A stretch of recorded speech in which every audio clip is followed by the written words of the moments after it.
Why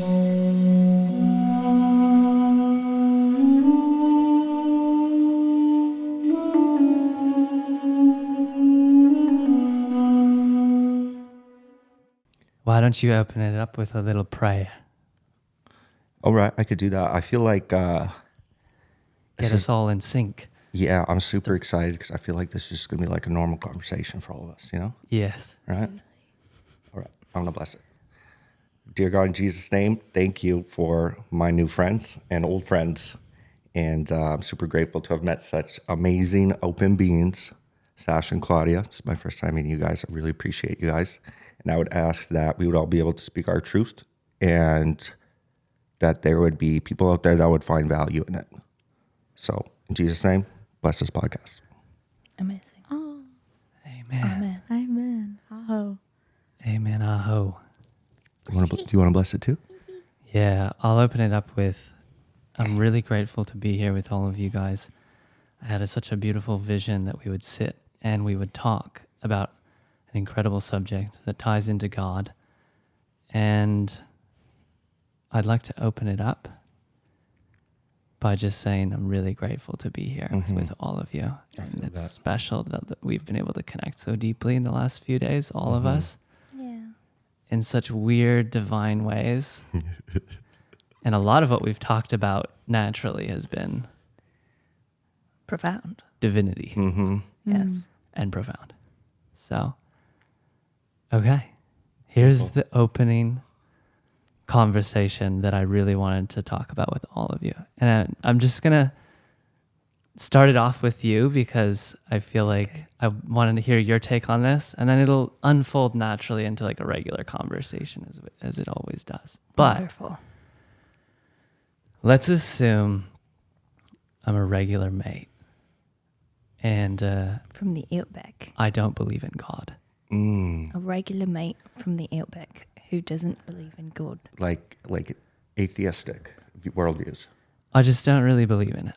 Okay. And atheistic, you could say, yes. Well, how do you convince me that there is such a force and a power out there, such as God? I would begin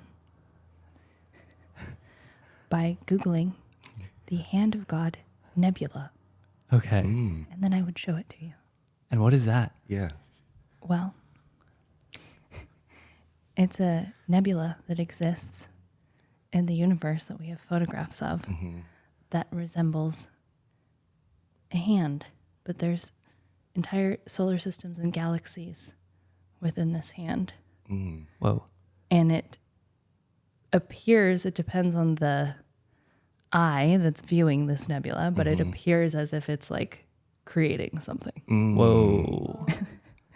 And then I would show you I think it's called the Helix Nebula, which is a perfect eyeball. And there's also galaxies and solar systems and universes inside this Helix Nebula that's perfectly, Damn. yeah. I'd never heard about this hand of God. Neither. I think you showed me at one time, and I was blown away. It's crazy. Yeah. And then I'd be like, let's do some mushrooms, bro. and let's look at that photo. Yeah. Okay, cool. Because maybe it wouldn't hit me, but then you'd be like, all right, but now here's the real sauce. Yeah. It's been simmering. Yeah. That's amazing. I like that. Yeah. Just like straight to level 4. Yeah. Straight to level 4. Yeah. Wow. Wow. But it's interesting. So you guys know my background.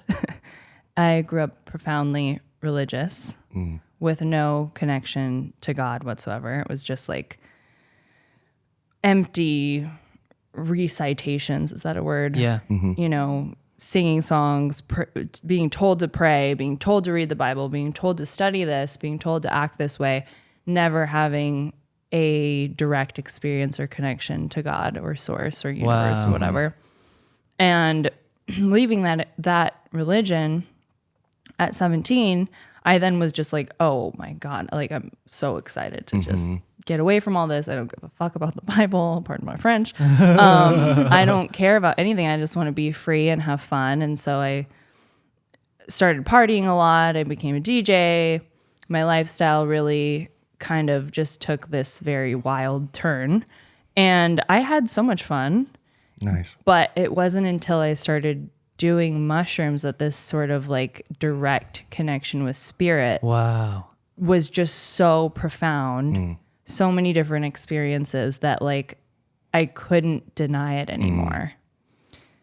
Wow. Even if I just like couldn't deny it. It was just so in my face, unbelievably there. It's beautiful. Yeah. Yeah.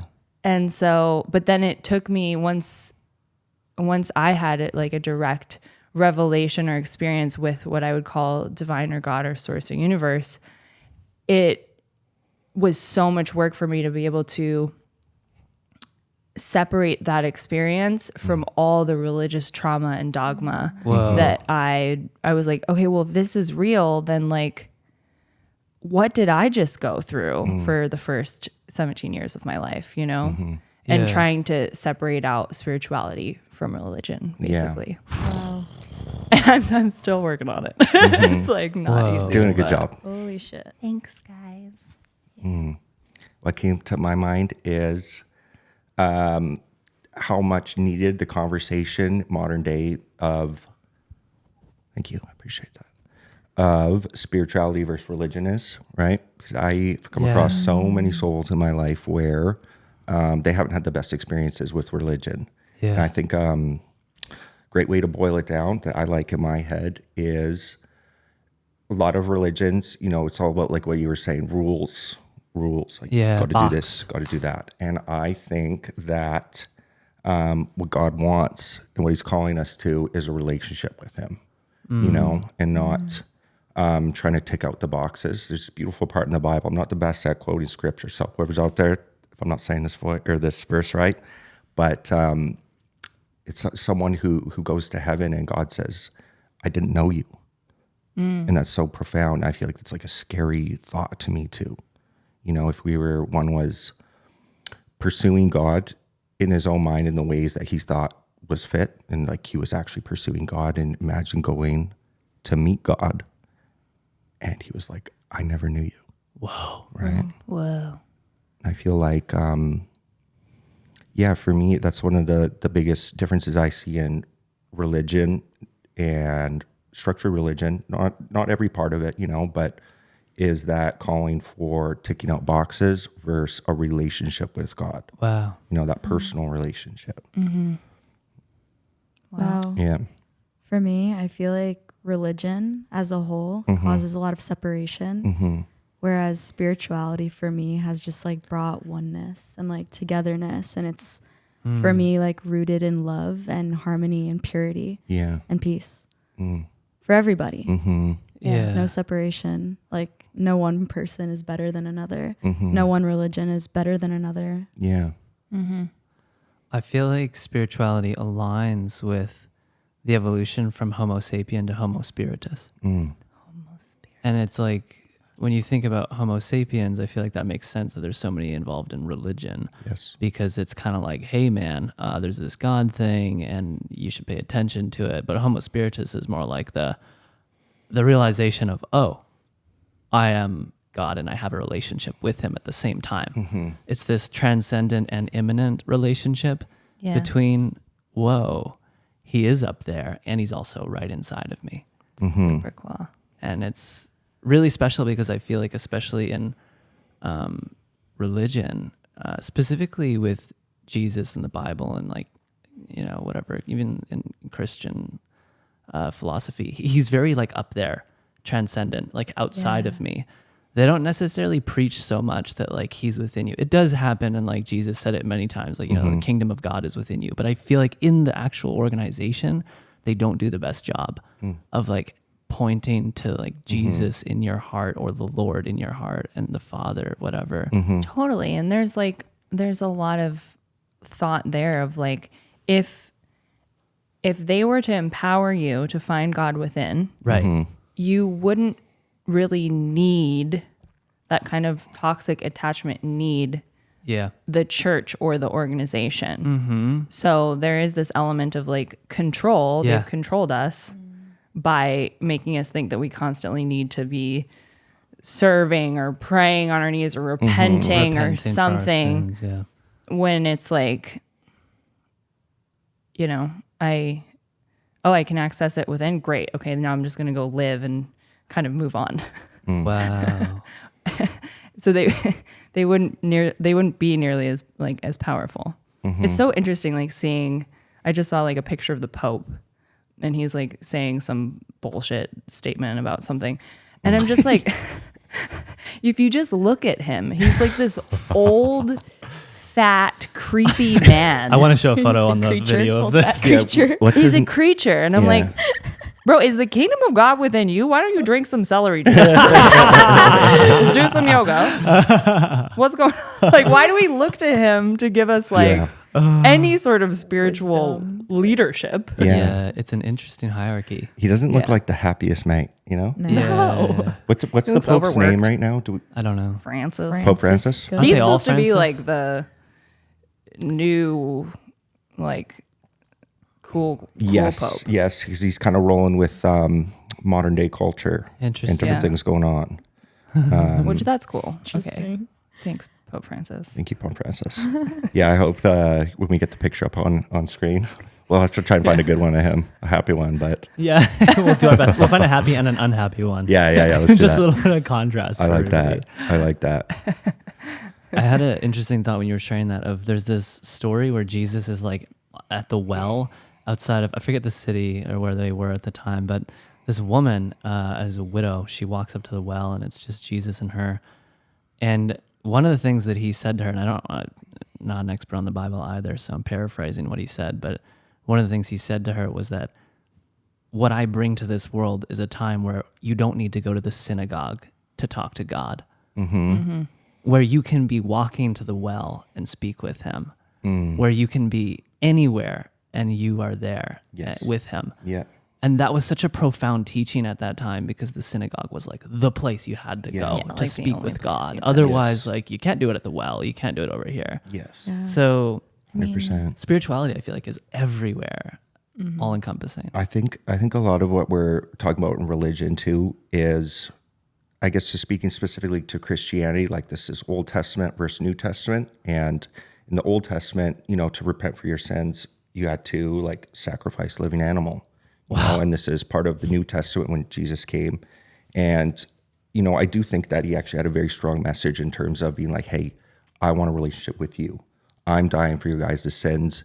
You don't need to perform a ritual anymore to cleanse your soul. You can just do that Wow. directly with me, Interesting. you know? And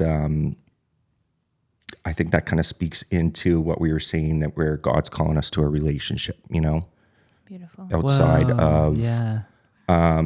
you know, like those ancient traditions. Mm-hmm. Yeah. Yeah. Yeah. Because one time I had this dream Yeah. and it sort of symbolically showed me that as we evolve, God is also evolving. It's constant evolution. Yeah. So why would we be so stuck to the ways of the past Yes. when we've evolved since then? And I think there is like a very common essence that runs through all spiritual practice, all Yes. religion, of like the same sort of message. But like you're saying, the way to get in touch with it always seems to evolve Yes. as we advance, as our societies advance. Whoa. Yeah. And I think too, and I'm just speaking for myself, like I do not want to bash any religions or traditional religions. I think history, quote, like history is written by the victors. I feel like a lot of ancient traditions have been, bold word, right? But like corrupted a long time ago. For sure. But I don't want to sound like I disagree with all of them. I've gotten so much out of Christianity for myself. And I've also seen, though, a lot of hurt that it's caused. Yeah. So I think, I'll leave it there for now. But yeah. Wow. I feel that it's so interesting how we all have very different backgrounds in terms Yeah. of like coming to God. Yeah. We could share some of them. I think that'd be cool. You want to start with your Aya journey? Something that I was going to say, Yeah. kind of like leading off to your beginning question, What, can you repeat it again? Yeah, it's a good question. Yeah. It was the initial one that started Yeah. the whole thing. If someone doesn't believe in God, they're like more atheistic. Is that what the word you Yeah. used? Yeah. Yeah. How do you go about convincing them that like this is a real thing? I would tell them to tune into their breath and just like notice how you just keep breathing. Mm. You know, Wow. like I just closed my eyes while you guys were speaking, and it was like, wow, just my breath is like my connection to the divine. Like that is enough Beautiful. proof for me Yeah. to Whoa. prove that I'm connected to something bigger than this human body, this human meat suit. And that's a profound realization, because I feel like with religion or anything, like we're just told to follow things outside of ourselves and like follow the scriptures, follow the books, follow this way or that way, this blueprint. But when you just tune into your breath and you just look within and become aware of your own awareness, I feel like that's where, for me personally, I found my connection to the divine. And yeah, it's all within. I feel that so deeply. Damn. It's beautiful. Yeah, Simple. simple. Yeah. And it's not like woo woo or anything, you know? No, it's just like, hey, there's you. a lot of like woo woo spirituality, but it's like connection to breath, connection to nature. Like you are not separate from the flower out there or like the bird. Yeah. I find like breathing is such an interesting thing from the perspective that like 90% of the time it's on autopilot. We don't think about it. It's just happening, right? Yeah. But you can control your own breath. Like if you want to, breathe at a certain cadence, we can do that. And an interesting thought that I had like a year ago is it's the same with thoughts. Like a lot of times, and especially if like earlier in my life, or a lot of people who are just kind of going about their day on autopilot, like a lot of us do, Yeah. our thoughts are just going through our mind and we're not consciously thinking about the thoughts we're letting in. And I feel like that's cool, that connection between like breath and thoughts. Yeah. That a lot of times that they're just running on autopilot, but we do have the choice to like control it consciously, which is cool. And Whoa. in terms of thoughts, I think that more of us need to take that power in and be conscious of the thoughts that we let go through our mind. And like we've all heard this and Yeah. like people talk about this, but it's so true. So real. Because we don't want to be letting thoughts from not the right like entities or Yeah. come in. So I like that connection between breathing and thinking. Totally. Yeah, I think I have a little personal experience that might be relevant here. I would like you to share it. So since I was 15, I had a condition called POTS syndrome. Really? And it's where I was told it's where your nervous system tells your blood to flow irregularly sometimes. And so your heart goes into these palpitations. Some people pass out. I've never quite passed out, but I've always felt like close. Wow. And there I'd have to like drink like salt or lay on the floor, flip my feet over my head to try and get my heart rate down. Wow. Whoa. It wasn't until I started paying attention to my breath and bringing awareness to my thought Whoa. that I actually, and I've been to doctors. I had a heart monitor for 2 weeks, and they were just like, this is just something you have to live with. Oh my God. Such a classic thing. Terrible thing to be told. And now Yeah. that I am more meditative and really started consciously breathing, I noticed that I was clenching my breath deep inside of my stomach because I felt like fight or flight. Like my nervous system, my body was just constantly in fight or flight. So it was just constantly an emergency is happening. And then I'm just like stuck in this overwhelming. Survival. Totally. Yeah. And so now, even because it is very programmed in my body and my information system to kind of go into this state, now I can consciously, even when it is triggered, and I will start going into like a palpitation, I can consciously slow it down within minutes. You can catch it. Wow. Yeah. That's so special. Super cool. Thanks, doctors. I like that. You are. Just for you. take some breaths. But like it was funny. Like they don't. Why didn't a doctor just be like, hey, maybe some meditation, maybe some breath work, you know? Yeah. And they're like, we have no idea. Because Wow. they can't make money from it. Yeah. And that's the beauty. You They have realize this that prescribed. you are your own healer. Yeah. And you realize that you have that power within. Totally. Yeah. Something that came up while you were sharing what you were sharing, babe, was that there's this funny phrase, human beings. And we talked about this yesterday at the waterfall. Like beings. Yes. Like beingness cannot be killed. It is infinite. And we just take the human form and attach it to the word beings. And that's what I feel so strongly when you tune into your breath, is like you're tuning into your beingness. Wow. And that beingness is the awareness of what it is to be aware. And it's an infinite, never-ending, beautiful game of life that is so rooted in God. It's undeniable that there is a power that is omnipotent, omnipresent, and omniscient. I like that. Beautiful. The initial question that started off this podcast, great question. I Yeah, love you that. have a good one on this. Yeah, actually, just in the last couple of days, I had a really cool experience. I met this girl on my bus driving down here. Really nice girl, and I got fairly sunburnt out here, and I wasn't thinking much of it, but like I knew if my mom's was here that she'd be like, Mark, what are you doing? But she's not here, right? So we're chilling. But this girl, super nice. She was like very concerned for my sunburn. And like, she was just like, are you okay? Like this. And I'm like, yeah, I'm fine. And she kind of like kept being concerned. And I was like, well, are you offering me sunscreen? And she was like, are you asking for it? And I was like, yeah. Like, so anyways, we went for a walk down the beach, and a great question, right? I was like, didn't open it up like, do you believe in God? I was just like, do you consider yourself a spiritual person? Oh, that's such a Right? good question. Yeah. And, love it. She was just like, no. And I was like, wow, damn. Like, just flat out no. So, I feel like everybody's different, and it's beautiful. It's definitely an art. I feel like, and not like from me or from us, it's not from me, but like through me, about like how to find the angle to like meet someone where they're at, right? A great quote.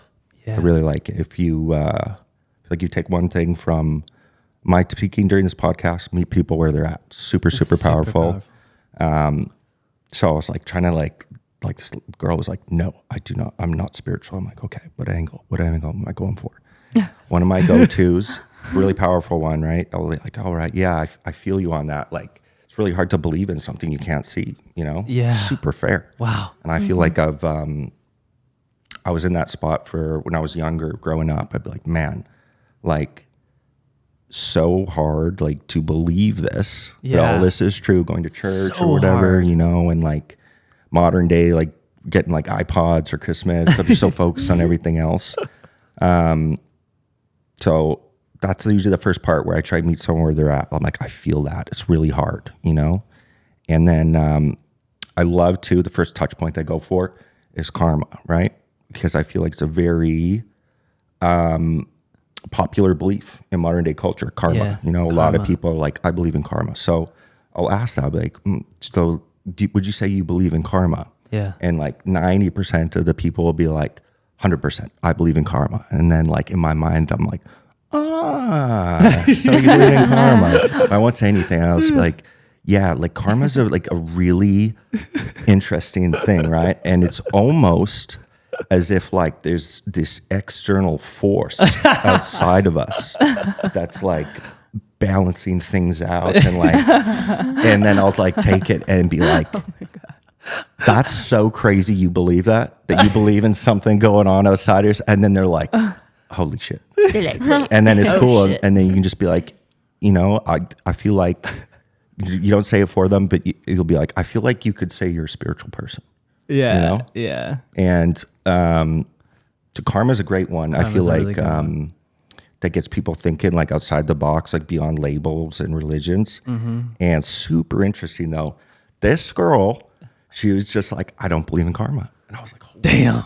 Level holy 5. smokes. Like, I was like, damn, what angle are we Tough going to go soul. for? Yeah. Tough soul. So like, we're like nearing the end of the beach. And I'm like, And she told me, though, she was like extremely rational and logical. I was like, The okay. toughest Oy. ones. Yeah. The toughest ones. And that can be a tough one. Like, a lot of these questions are tough, you know, like, show me God exists. You're like, damn. Like, Damn. you know, like, he's going to show you himself. Like, Without mushrooms. yes. And but when someone kind of brings up the path, like, hey, I'm a very logical, rational person. Again, we meet them where we're at. We're like, yeah, I feel that too. You know, science, very real. Yeah. And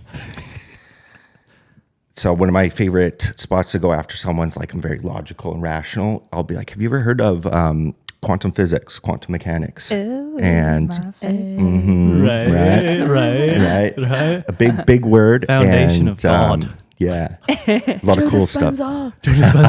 It's so funny how I was watching, I forget this quantum physicist's name, but he's like very approachable, does a lot of like easy to understand YouTube videos. Asian dude with like the gray kind of shaggy hair like yours. Yeah. Do you Okay. know what I'm talking about? No. Anyways, it's funny because it's like, you'll watch these videos on physics or string theory or whatever. Yeah, string And theory's in gone. their definition, it's all these mathematical Yeah. formulas down to the particle, down to the atom, down to the whatever's inside of an atom, down to whatever's inside of that. I think that's as far Yeah. as we are. Yeah. at Yeah, I think you're right. humanity. Yeah. And then once they can't put a equation to it, this is in physics books He's Yeah. right.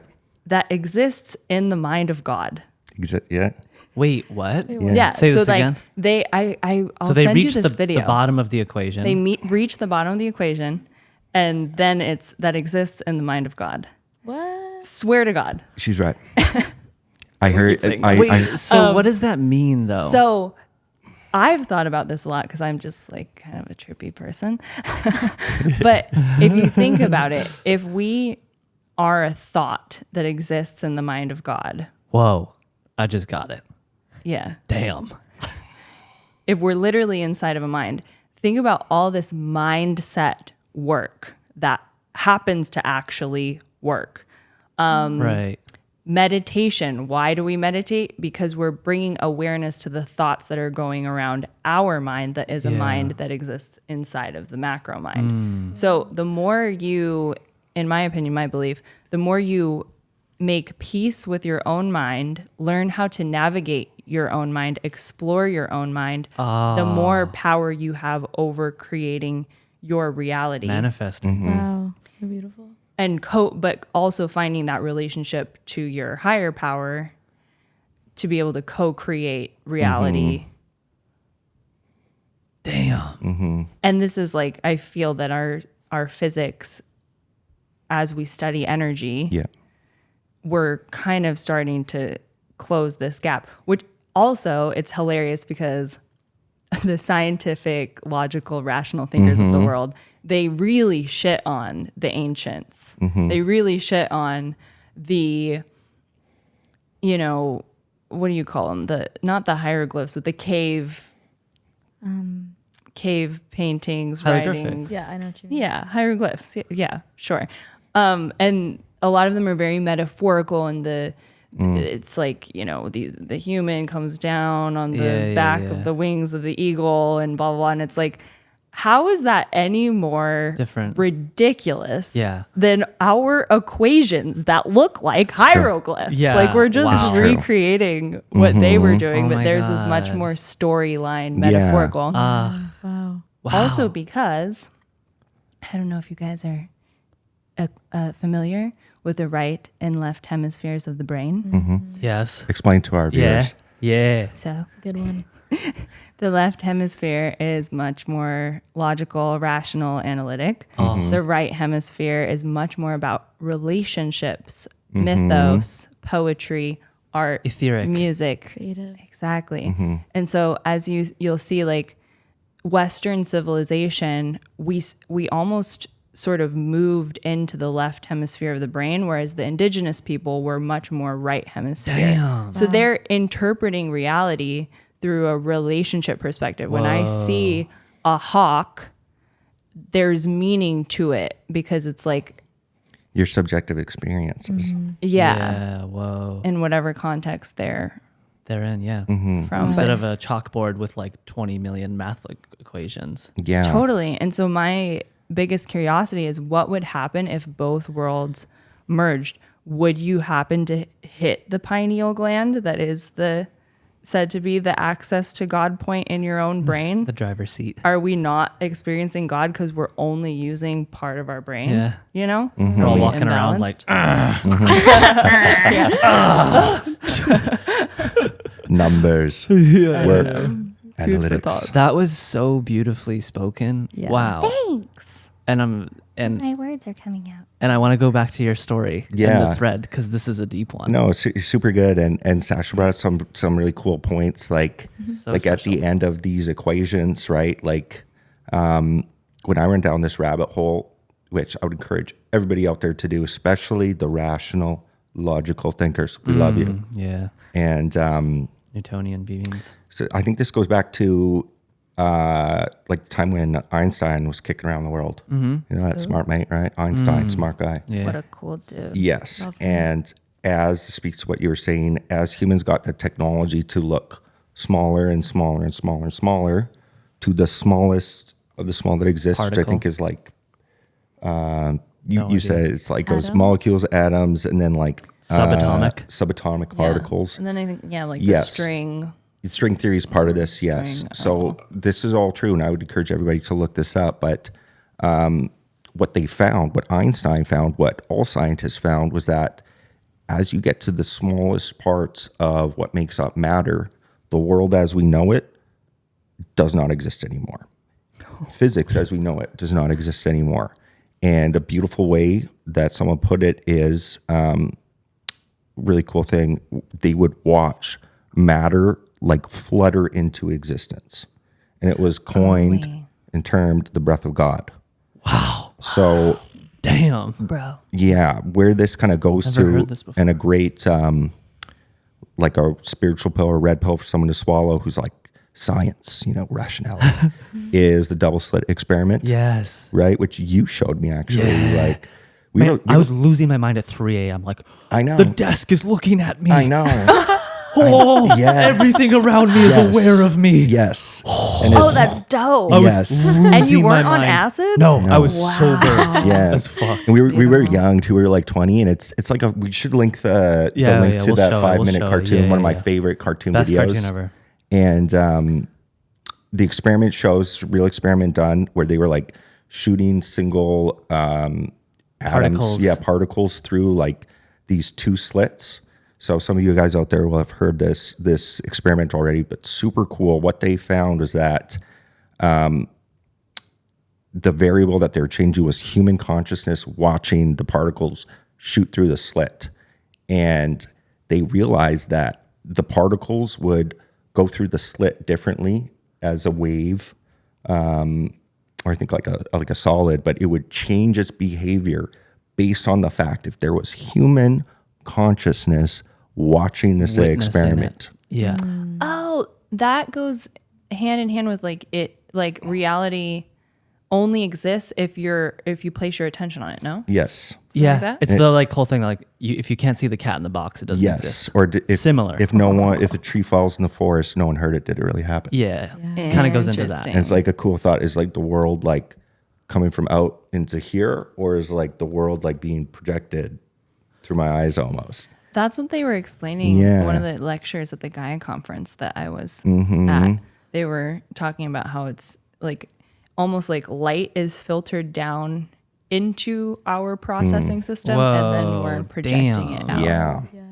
And one of the coolest things about this experiment, Yeah. and I know you were going to get to Yeah, it, you got it.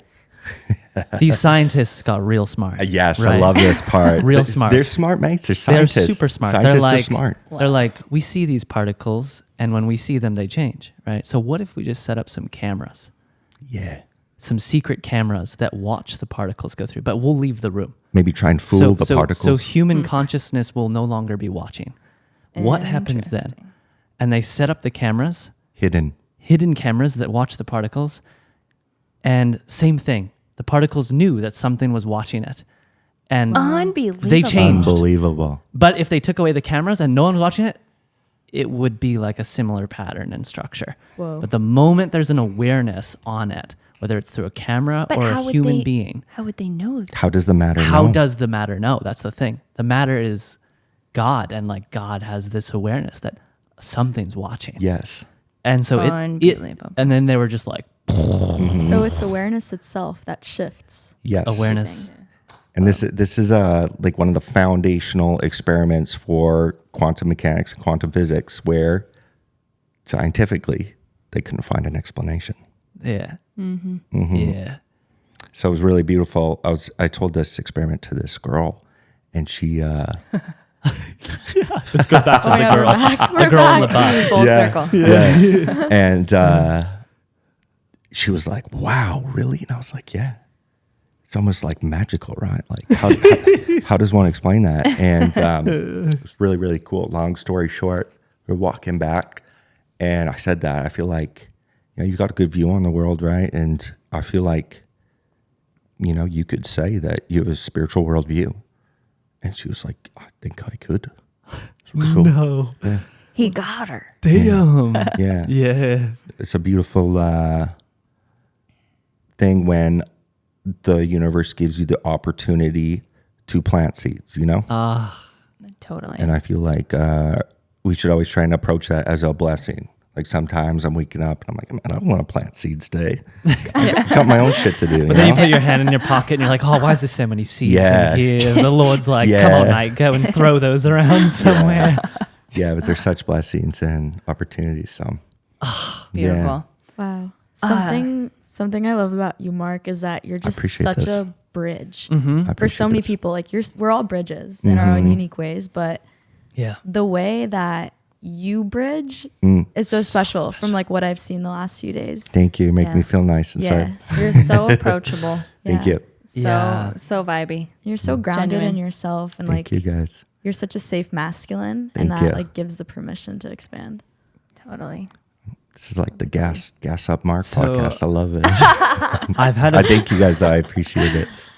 I've had a vision, Let's hear it. and it's occurred over the last couple of days of just witnessing you interact with human beings Mm-hmm. and how big of a bridge. And this story that you just spoke, but I want to do a day where we set up shop in Salina, in some shade under a tree. Mm-hmm. Yeah. And there's some signs that take people off the path, and it's like, "Come find God," like a funny sign, right? Yeah. Points to the left. And if they take a left, The lift. and under the almond tree is like 2 chairs. You're sitting in one, and there's an empty chair. And then love there's this. another sign. It says, "Take a seat."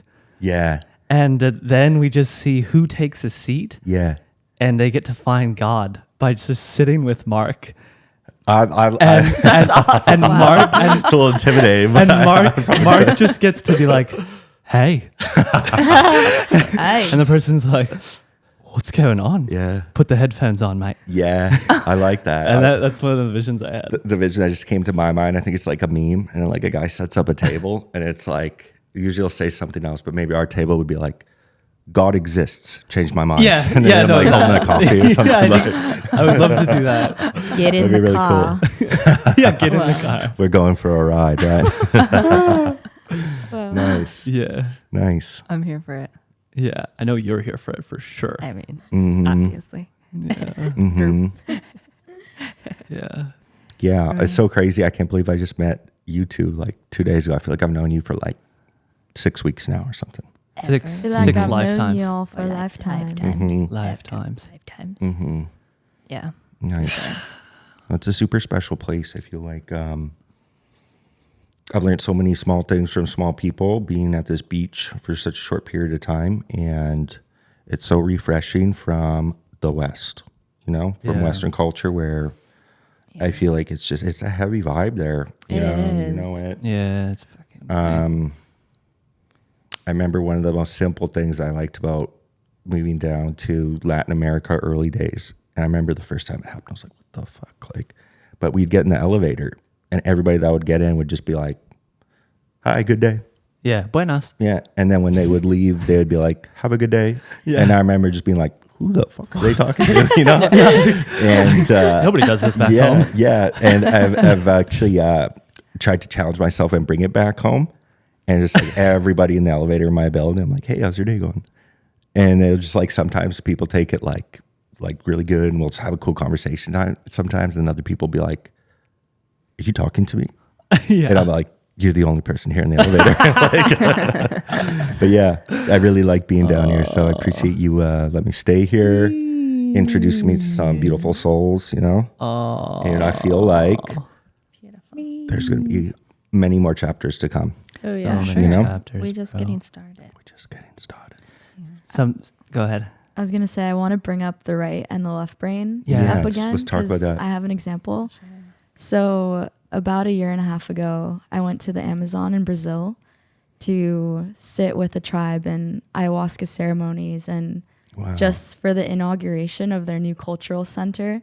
So the tribe is called the Yawanawa, and like over the last 100 years, they've almost been wiped out a few times. Wow. So the building of this cultural center is to really like teach the kids the language and like the music and the traditions and everything. And wow, there's a group of 8 of us from the West that went down there. And when I first got there, I just like didn't know what to do with myself. It was just like so much to take in, the nature. So we went on like this 8-hour boat ride through the Amazon River. Damn. And so cool. it was like the first time where I could be like fully present. It was like I have nothing to do, nowhere to be, but like Yeah. here in this moment right now. And it's going to last for 8 days. And what I noticed after a few days is that I had to like let go of my mind because like you were saying, like ancient cultures and especially like South America and the tribes, they are so right brain and like connected to spirituality in that way, like seeing the Yeah. symbols, the animals, the connection to nature. And it's not logical at all. So I feel like Wow. Westerners So cool. going down there and experiencing that, you're just like invited to let go Wow. of like the analytical brain, which is really difficult because that's what we've been conditioned to do our whole lives. And I noticed for myself, like there's a massive fight like with my Yeah. mind. I was like, this is really hard to like take in. I'm trying to make sense of all of this. And like a lot of it doesn't make sense, but I have to open myself up and just like let this come through, just Whoa. sit with the experience. Because if I don't, I'm just like perpetuating like the pain and suffering of the mind and the separation that the mind creates and like so much confusion. So yeah, it was just like so interesting to experience that and like Yeah. witness that between like the creativity and like the logic. So cool. Yeah. Wow. I have a thought I want to say, but I'm trying to think how to put it into nice words. I think what I've noticed is a common theme of the Western mind, the logical mind, experiencing what you experienced, and not. I don't think that you probably experienced this thing. Is that I just notice a lot of people. It's this sense of like making fun. Oh, they're talking to spirits. Oh. Wow. This it's like it's So almost strong. this, what do you call that, not humiliation, but it's like, oh, you're so crazy, Yeah. Out there. so out there. Unhinged. Unhinged. You're And delusional. Delusional. Is a Delusional. great word. Yeah. Like, oh my God. Yes, absolutely. And the like this it's kind of just like this big bully. Yeah. This big bully went Whoa. in, Wow. wiped out their reality, conquered, built this huge civilization, huge corporation that is America. And now look at our population. Yeah. We're all on ADHD medication, antidepressants. Our cancer is worse than it's ever been. Our food quality is worse than it's ever been. And now some of us are like, guys, okay, maybe you don't understand what they're talking about when they say that a spirit in the form of a bird came down and taught them how to plant and work with the earth in a healthy way, but it's working. Yeah. Like if we can just get past this judgment of this makes me uncomfortable to get to the information that they're able to work with the land and they have way healthier Yeah. people. Yeah. We need them. Yeah. We're dying. Yeah. It's just And I know that's kind of bleak and grim, but it's like, It's the truth. it's just It is the true. truth. It's well said. I feel like for a lot of people too, they hear these like stories written in the Bible or from tribes, and they're like, I want physical proof. Like, where did this story happen? Is there evidence? And I feel like for me, a couple of years ago, I was just looking at it and I was like, what does it matter? Like you said, like if it works, like what does it matter if it actually happened, these stories, or if they were metaphors? And I feel like for me, with where I'm at right now, it doesn't like, I don't need it to have happened in this realm and be like, there's evidence of this guy living on earth. Here's his bones. Here's his whole life of what he did. Like the power is in the metaphor, you know, or the truth is there. Yeah. I feel like that's a hard thing for people to get past, you know, evidence, labels, different things like that. Totally. Something that came up for me is that like this experience of going to the Amazon, I went to remember what I know was lost in the West and like in my life, but people perceive me as lost for going there to do For that. sure. And it's just like such a dichotomy of Yeah. like, whoa, I'm like doing this journey to like remember God and Yeah. just like remember my wholeness and like the ancient ways. Yeah. And there's so many ways to like come back to God and like remember God. But people can perceive that as like you're lost. Yeah. But they just don't know because, you know, they're so brainwashed. Yeah. Yeah. I feel like the person who is like, even like maybe you recognizing, hey, here in the West, I'm lost. I need to make a change. So you did that and you're like pursuing this. And it's so interesting. Like the people who, whether they feel it or not, or realize it or not, who are like depressed and lost in the West are like looking at someone who's like breaking that cycle and they're like, this person's crazy. Yeah. And then you're like looking back at them and you're like, I don't know, like, I think you're crazy for just doing the same thing over and over again, you know? Like, Yeah. I feel like there's so many people who are unhappy, know they're unhappy, and are maybe still at that stage where they haven't recognized that, or better put, like they don't know the next step to break that. And I feel like it's a great example. You know, you mix Yeah. it up. Totally. So Yeah. it's cool. So I feel like sometimes you get to a point where like you need to make a shift. Yes. And I feel like that's the point that I got to where I was like, wow, I can't stand this like separation and like depression anymore. I need to make a shift and a change. But you know what's like for me, my resistance to any form of plant medicine was always, I don't want to lose myself. You know, and Which is a good fear, I feel like. and that was initially. you know, and there was also a lot of programming from my parents of like, don't do drugs. Yeah. And to me, like ayahuasca, I don't care if it's a plant in the jungle, like that's a drug in my mind at that time, you know? And so fortunately, Claudia comes into my life, an angel who's sent it to the tribe and who's dropped in on this medicine, sat with it, and is the most like radiant, vibrant, happy, beautiful, peaceful woman. And I'm just like, all right. Surely she didn't lose herself going through this experience. I think I can try this and like do this. And it's such a beautiful thing when someone goes, has a transformative experience, brings them to a place that is beyond the anxiety and separation that they were prior to it. And they're so much happier and vibrant. And then that person who's afraid of it and judges it shifts because that person is now a mirror for everyone else. And Claudia was that for me fully.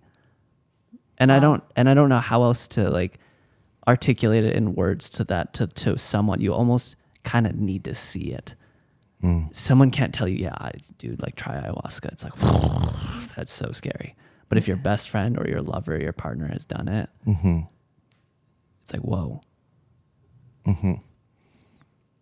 It's the power of ayahuasca is just beyond. It is beyond anything. And I've dabbled. I've tried my fair share of mind expanding drugs. It's the most powerful thing I have ever experienced. It is the ineffable. It's so cool. And I think like what I'm really interested in too is kind of exploring more modern verbiage to kind of maybe make the experience more approachable for modern people. Yeah. I like that. I love that too. You know what I mean? I don't think that ayahuasca has to be this really scary experience. 100%. I think the more that people think that and believe that, and that's definitely what's going to happen. But Yeah. I think with a little preparation, like, you know, you are encouraged to do this 2-week diet and fast, and it really is preparing your body and your mind to go into this experience. And I think like the more surrender you can do in that 2 weeks, the more meditation you can do in that 2 weeks, the more you can just prepare to have the spirit of the earth go into your cells and kind of clean you. I always like to compare it to like clean my Mac. Wow, I Like- love like- that. like the That's such a good software. software. Nice. Like the more That's so funny. the more I the have that. I have that. Ayahuasca and clean my Mac. That should be the episode title. No, but like for real. I love it though. more that I the can't believe Sasha computer said that. That's so funny. So good. freaks out. Yes. Like the more the computer freaks out, the more the computer like It's got viruses. The first time the computer experiences this program going through it, it's Yeah. probably hard and traumatizing and sure. like scary, but like it doesn't have to be. It could just be like, Yeah. Come on in, show me what's up. Yeah. Go through me. Get rid of these viruses. Get rid of these viruses. Okay, there's something scary. Kill it with love. Yeah. you know, like it sounds like a cliche, but love is your superpower in your tool belt when you're traveling on ayahuasca. And anything that you see, and I mean like anything, if you can just remember, kill it with love or light or whatever. If you want to have like a lightsaber made of love, whatever, it literally will diminish your demons. Like they just Yeah. lose Yeah. their power. Yeah, I have a question for you guys building off what your guys' both experiences with ayahuasca. And the question is, why is there such a stigma with plant-based drugs? And when did it start? Like, why is the West so synthetic? And I feel like it's not popular Yeah. in the West. It's like you can't do ayahuasca. Like you can't just do an ayahuasca ceremony in the United States. Am I right? Yeah. You can. You can? Yeah. But it's not legal. Yeah, it's not No. legal. Okay. Yeah. So it's not illegal. So that's the question. I want to hear what you guys have to think. I was listening to a podcast on this exact topic the other day. I'll try and regurgitate the information. You're as going to best I do a can. good job So regurgitating. it actually has a lot to do with the suppression of the feminine. So at the core of almost every religious thought movement country, going back to the Greeks, the Greeks they birthed Western thought. Yes. Plato, right? Sure. Yeah. It used to be in the Greeks' practice to consume psychedelic wine and beer. It was a huge part of their culture. Whoa, didn't know this. Yeah, I didn't know that either. Huge part. Never heard of that.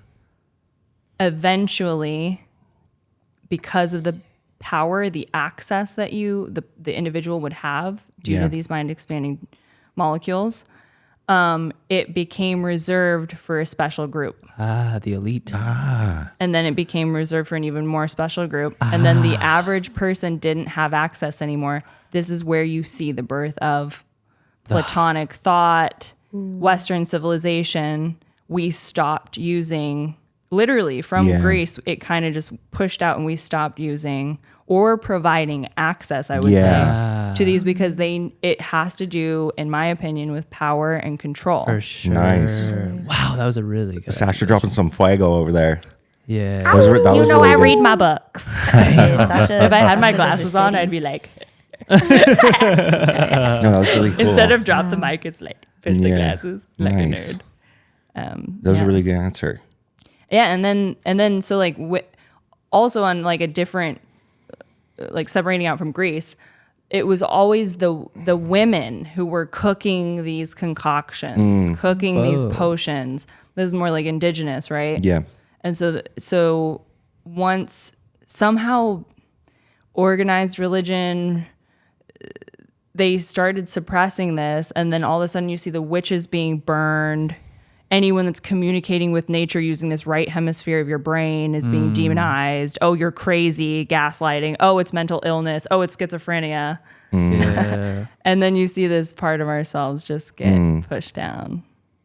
Wow. Nice. And here we are. Amen. Amen. Amen to all of that. Wow. Yeah, I really resonate with the power and control. Yeah. I feel like after my first time doing ayahuasca, it was so like expansive and like beyond what my mind has ever experienced. So I think after that, I was like, wow, literally, if everyone did ayahuasca like once in their life, our world would be a different place. 100%. 100%. Yeah. And like, you know that religions and the elite and people up top like don't want humans to have access to that because Scary. it would show us our power. Yeah. And they would lose control and power over us. And that's the truth. Bad for business, too. Yeah. Bad for You know? business. Bad People for just the, healing themselves Yeah. in their visions. Everybody at peace, you know? peace. I was just talking Yeah. I just did a podcast with Ron, and he fought in the Vietnam War. Oh, And wow, so interesting. when he got back from Vietnam, I mean, this is the era of acid. Oh, yeah. Acid's just rippling through America. No one's selling it. It's all everyone's just handing it out for free. Like festivals, acid. So many hippies are just like blowing What up. a Like time. like peace, love, like fuck the Vietnam War, and like the government's just like ban all the drugs and like firing out the campaigns that like a tab of acid is like a scoop of ice cream out of your brain. And my parents told me this one. It somehow made it to like Canada. Oh, wow. and like I was like, oh God, I'm never gonna go near that stuff. You wouldn't want a scoop out of your brain, No, right? never. Oh, not Right? even vanilla? And so like you will be dumb if you try this thing. Yeah. Meanwhile, all these hippies are blasting off experiencing God. Like, yeah, the war is the dumbest thing ever. Like, we stand for peace. Government hates it Yeah. because they can't fight their wars. Yeah. And they don't have soldiers if everyone's blasting off on acid. Yeah. Yeah. So it just goes to this control thing where it's Yeah. like, we're a country, we want to protect our borders, we're doing this for the country, and like we need to do this. And it's Yeah. like, okay, I get it to a certain degree because there are evils at play, but we can understand the power of these medicinal properties and not just make them illegal. Yes. Yeah. And it's like, we're doing this for the country that doesn't take care of their citizens. Yeah. Right. There's Like- so much darkness in it. You're literally you're taxing. Like, I remember going down a rabbit hole about the financial industry and the Federal Reserve and whatever. And it's like, That's a rabbit we Good rabbit literally hole to go down. pay We love for it. their warfare. We Yes. pay for Yeah. their real life battleship game. And the stuff they want to know? do that doesn't benefit humanity, their own country. Every major city in America, Denver, LA, New Yeah. York, where nobody's taking care of their homeless. They're all pointing the finger. Who has the money? Oh, it's that He has the Spider-Man money meme to this. where Yeah. everyone's like, Yeah. Nobody, they don't give a shit about their people. Taylor, flash the meme on the screen now. we got to get it up there for someone. I wanted to. You guys all had really beautiful answers. And I learned cool stuff there. I didn't know the stuff about the Greeks. It's really Neither cool. did I. Super cool. I'll And- send you it after school. You know, after school. Yeah. videos, It's a powerful channel. Yeah. Cute. I was going to add too for all the rational, logical thinkers out there that want the evidence, right? The papers. Yeah. We love you guys. We love them so much. You can search up in Google the Rockefeller Foundation. So this goes back wow. to the 1930s. Oh, Rockefellers, I don't wish harm upon anybody, but they were not the greatest of people. So the Rockefeller Foundation absolutely rolled through the medical industry in the States before we were born, before our parents were born. Ooh. Like a lot of this stuff was set up decades and decades and decades ago. So the Rockefellers, right, they made an absolute lick with oil, right? That's Rockefeller, big oil guy. Yeah.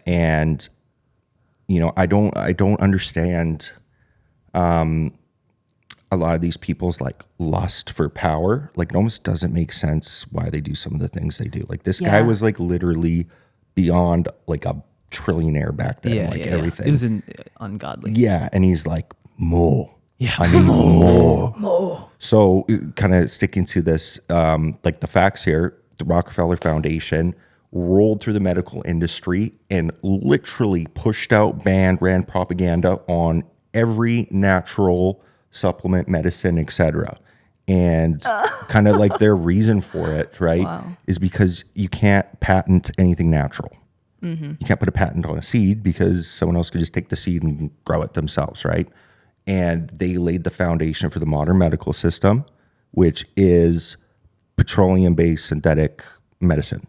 And they didn't just stop there though. They went for the schools. They went for the textbook, not the textbooks, but like the publishing houses. They went for the information. Yeah, they do control a lot. And of the they education gated system. the whole thing. The food And supply. one of the most interesting things that they did, and I'm not a musical guy, I'm a musician, but they literally changed the frequency of the scales of music. So they changed, I think it's like C sharp or something. And we should Google this and bring it up on screen. But like they made one of the notes land. I think like the scale used to be like 4 or something. They changed it to A440. And one of the notes that is now in our scale in modern music is the most dissociative frequency to organic. Oh, I've heard So of this. yeah, so like they did, and I would encourage everybody to look some of this up. It's a research rabbit it, hole yeah. I went down like a long time ago, but a lot of these like natural plants that were part of humanity for hundreds or thousands of years was like synthetically wiped off the face of Western culture, and that's a fact. And I feel like the question is, we're talking about right now, why, right? Why did they do that? And I think it's obvious for, why they did that. And it's just super interesting to be able to look back in history and like I didn't know that about the Greeks, and I believe that. And even more in our modern day, you can see how this modern day paradigm was set up and created a long time ago, whether it's the pharmaceutical industry or the financial paradigm that we're currently in and we're currently watch falling. God bless. Very exciting. All this stuff was set up, like before my grandparents were born. And I find that so interesting that It's so new. yeah. Yet we're Yes. seeing the effects and the evolution of it. I mean, if you look at even disease and like cancer, highest it's ever been, ever. Yeah. Mental illness, depression. It's just like Yeah. created so much disempowerment to human beings, which is making us like less powerless and giving the elite and the higher powers more control. Yes. And it's beautiful to watch like humanity like reorganize and like fight back. Yeah. And I do feel like we are living through biblical times. And a quote I like, or a term that others have called it, is like the Great Awakening, right? Yeah. And I do believe that we're going through a Great Awakening right now, is like on a global scale. Yeah. And another saying I really like is that nothing can stop what's coming, no matter what the elites do, or fully. like they have so much power. Like they literally have like a money printer and like all the news and stuff. And it's so beautiful because, as much force as they have, right? It's unable to all they have to reach for is more force. Yeah. And they're like, it's not working.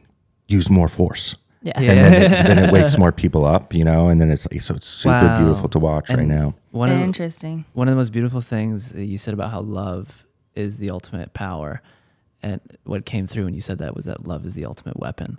And I feel Gandhi just defeating the British colony. Dude, I know. This And- little Nice. skinny And- Indian dude in a robe. Yeah, Like- and he's just like, yo, Army. Brings them to their knees. we're all just gonna gather and sit and spin this thing and make whatever it was that they were doing.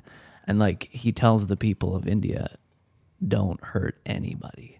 We're just gonna be peaceful. Just love. Wow. And the British colony like falls to their knees.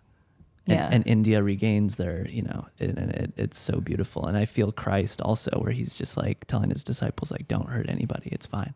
Don't hurt anybody. And then he's about to get crucified, and they're like, and he's like, it's fine. It's all good. Yeah. And he just goes up there and gets crucified. And it's the power of love. And it really showcases that no amount of control or greed, no Luciferic demonic force can ever overcome the power of love, which is God's essence. Absolutely. Wow. And it's so interesting. Christ, like, he truly, like, I'm not going to pretend to understand all of his metaphor, but he truly achieved immortality in that Jesus is on the tip of everyone's tongue. Like, we go to the waterfall yesterday and there's a license plate with Jesus on it. And then you go and you look and there's a candle shop and The Jesus church is in is there. everywhere. He's immortal. Like, we Yeah. have the idea of him, the archetype of him. Everywhere. And That's like our power. Wow. year, like I find it, like it's 2024, right? I find it so cool how like our years were set around his death, Yeah. And like nobody Yeah. really talks about that or thinks about that. It's like, how would that happen? Yeah. Why is You know? time based around this one Yeah. dude? Wait. When I realized that, I was like, So hold good. on. So what about I think I remember talking about that what with you when about we were younger. before That's 2024? Like, when did it start? Yeah. And then someone was like, oh, there's this BC Yeah. and AD thing. Literally, yeah. And I was like, before hold Christ, on. after Before Christ That's your mind. and after true, yeah. the death of I'm- Christ? Like, Yeah. Why what is this? time based around this one being? That's when I was really like, I got to look into this man. Yeah. And then there's some cryptic shit too of like Jesus is God's son, Yes. like the son. And you'll like, if you Google it, like I went down YouTube rabbit holes, but there's always the sun coming out. Yeah. Right. Of the back of him. He's always equated with the sun, Yes. light. And then Wait, what? That's so beautiful. you get So into beautiful. like, I am dabbling a bit into high magic. And it talks about the correlation between the planetary energies and like human expressions of it. And if he's the Archangel Michael incarnate, right? The Archangel Michael is the archangel of the sun. Like, it's the harnessing the power of the sun, which is light, which is Yeah. Divinity. love. I don't know. Yeah, for sure. I feel that. I don't know. Nice. You can go down weird spirals with it, but You've gone down good rabbit holes. I like it. Yeah. Makes Nice. me happy. How do you feel about, I wanted to ask you this, because I feel like you're really tied into Egypt and what Yes. went on there. And I'm really curious because I don't know anything really about that. And so how would you say God came to, existence there? It's this is what I'm kind of working on. I'm working to find more information about this Egyptian society and civilization and religion because I also believe there's like a bunch of light within it and dark as Yeah. well, right? But the information that I've been getting is they were masters of energy, frequency, and vibration. Okay. And so if you look at, so my father is Islamic. Whoa. So I have a really strong Muslim presence throughout my lineage, right? And so when I was younger, I loved learning about Islam. Cool. I loved the mosques. I loved the songs. I loved the calls to prayer.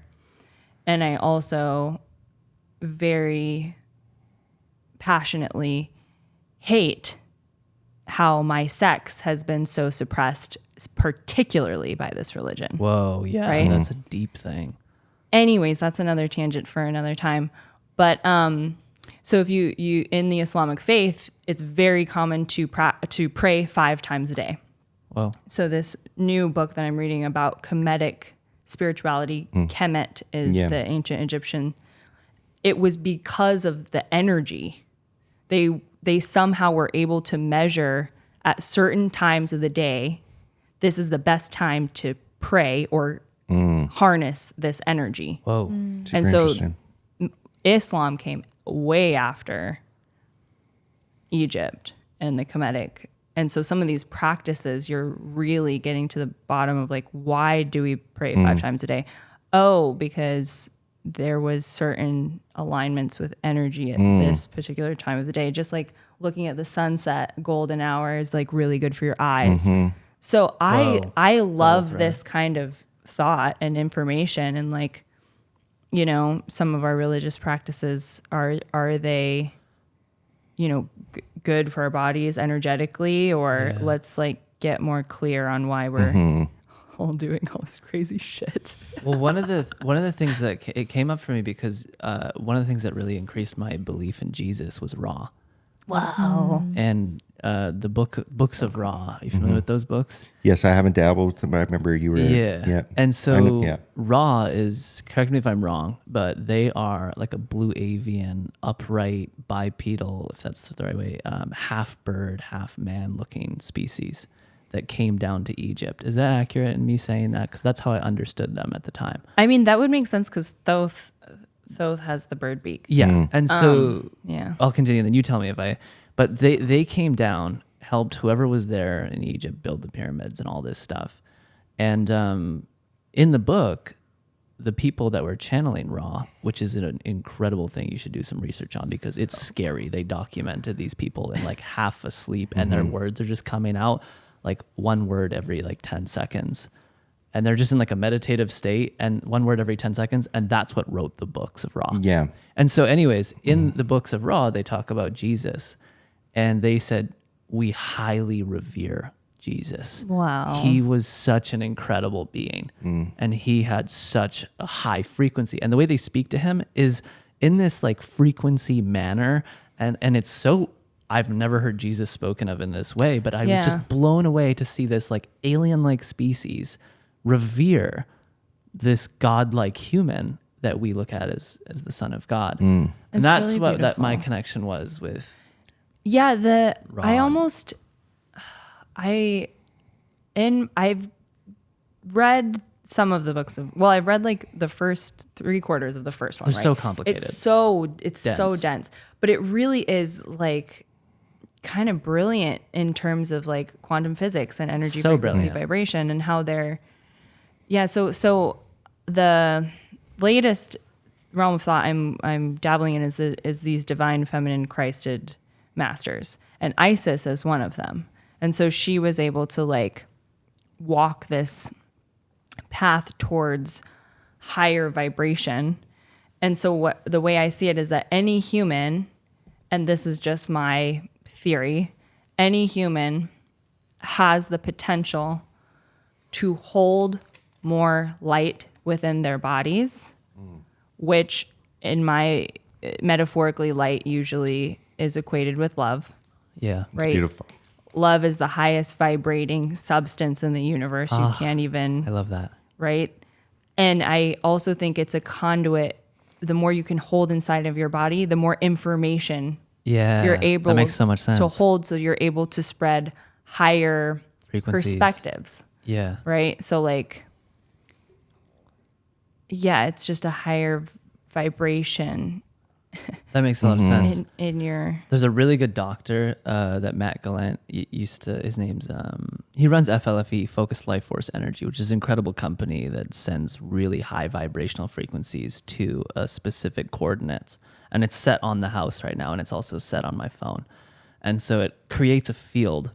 They have like a server place that emits this frequency. It's you could call it quantum And technology. it's like coming here. It's and in right now. it hits this field. These Hell yeah, coordinates. brother. Yeah, and it has, and it's on my mobile phone as well. So if I travel, like I still have this field around me. This might sound insane to the average person, but there's a lot of science behind it. Anyways, he was saying, as your level of consciousness increases, your nervous system's capacity to hold energy also goes with it.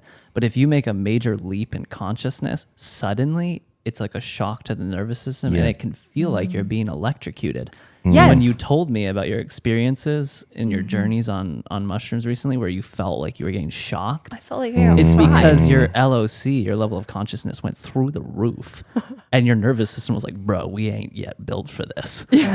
But every time you do that, I feel the nervous system like it's almost like, "Okay, hold on, we can hold more now and more." And you're like going to the gym and lifting weights in a sense. And this is, to me, is where yoga comes in. Like yoga is the practice of expanding your body, your vessel, to be be able to hold that vibration, hold the higher amounts of light in your body. It's not so much like, Oh, I'm flexible. I just like to stretch, you know? Yeah. These are like very ancient. Look at my leg.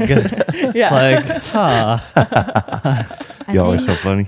I think nervous system regulation is like the work. Yeah, 'Cause yeah. For If you don't have sure. space within your body to hold a higher frequency to come in, then like it just doesn't have the space to stay. exactly. So like whether it be yoga or breath work or like dropping into a meditation every single day and just like being fully present here and now Yeah. and just like realizing that you are aware, loving awareness itself is what over time allows for more space to be created within your body, which then allows you to hold a higher frequency and in turn elevate your consciousness. Absolutely. Wow. Absolutely. What really just came through strongly when you were saying that was demons, entities that are not in our highest and best interest, feed off of our energy capacity. They take up a certain percentage, let's say, Yeah. and they don't allow you to like go beyond it because they're like a vampire just sucking Yeah. your blood out. 100%. But when you get rid of it, you're like Like, what? just like walking on water all of a sudden. Yeah. And demons could also be like thought forms. For sure. That's well said. I think that's how they Beliefs. manifest. Yeah. I think a lot of people too get stuck on like if I'm like, talking with someone and they're like, it's like you've met demons. And I'm like, hell yeah, brother. Yeah. But they're like they're like they have this idea in their head that it's like Something that you see. this red Yeah. horned thing appeared and like like offered me something. It's not like that. Yeah, You no, know, I it's think not like I think that. a lot of stuff is it would be different for different people, but like who's to say like if I am ruled like in my mind by like a spirit of lust and that's all I can think about, I'm obsessed with it. I think that's like a demonic entity, like just like inhabiting someone. And sometimes I'll see that in other people. And, you know, it's sad. It's sad when you see that. But the beautiful part is it doesn't have to be like that, you know? Totally. And I feel like when you start kind of even just looking at, you know, as crazy as a word is, like demons in terms of like, it could just be a negative thought or like a super negative mood, jealousy, something like that, being ruled by a spirit of jealousy. 100% a demon, 100%. you know? Yeah. I think that's a powerful thing for a lot of people to think about or realize, look at it in that way. Yeah. And it's like, I've been thinking too, there's so much moral shame that we have programmed in us from religion. And it's like, oh, you're dealing with a demon of lust. Wow. Yeah. Yeah. That sucks for you. It's like every single one of us are playing the earth game. Yeah. And every single one of us are battling different demons. Like, Yeah. you know, and so if you like take the shame off of it and you're like, oh, how do I overcome this? It's just a level of the Yeah. video game. Yeah. Like every one that you overcome, you just get boosted up to a higher level. It's not even like you're bad. Yeah. It's not like that. It's just And like, it's so beautiful when interesting. someone shares. That's a cool demon to Yeah. fight. It's so cool when someone shares like what they're going through, like the demon they're fighting. Like, hey, I'm going through this right now. Yeah. You know, Yeah. because I feel like everybody is battling their own stuff. And I would encourage everybody to try and get to the place where you can openly talk about it. You know, the more Totally. you talk about it, the less power it has over you. And I can feel the demons losing power as we speak. 100%. They're getting sad. Yeah. We're not giving them any attention. Yeah. This is super enlightening because I feel like with the shame, everyone deals with their own demons. Maybe they don't perceive it as like emotions or thoughts.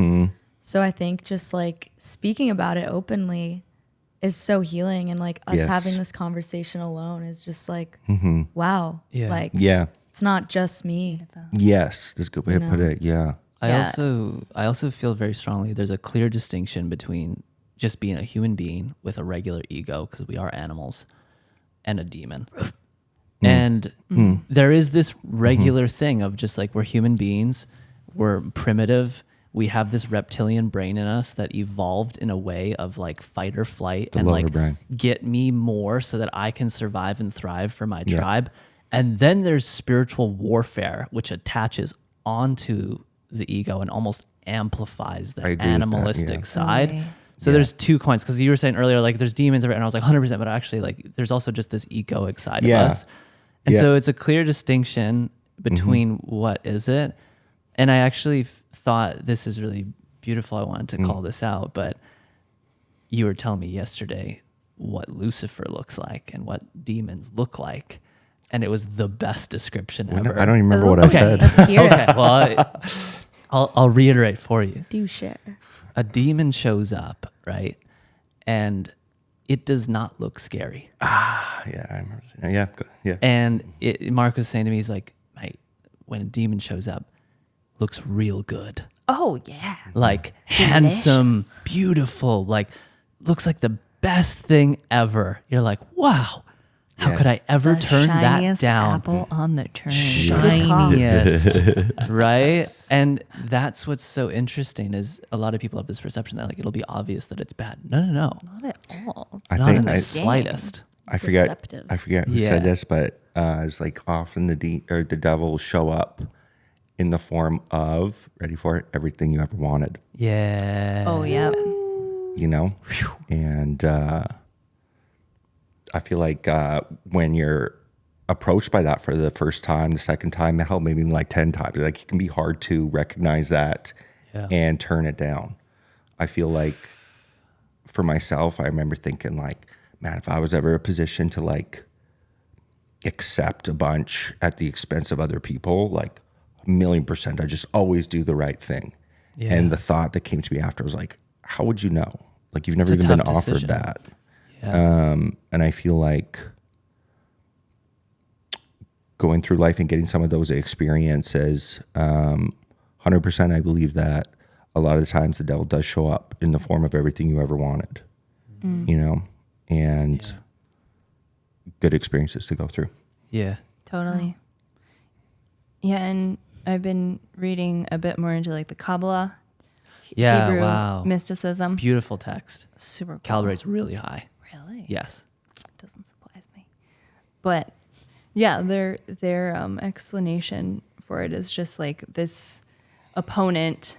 It's just the opponent of the video game, and it's only like if it's a computer program. Yeah. It's programmed to deceive, transform into anything that will keep you stuck on lower levels of the game and keep you from getting to the higher level. And that's what kind of like creates this like, that's how you evolve and get better. Yeah. Because if it didn't exist, Yeah.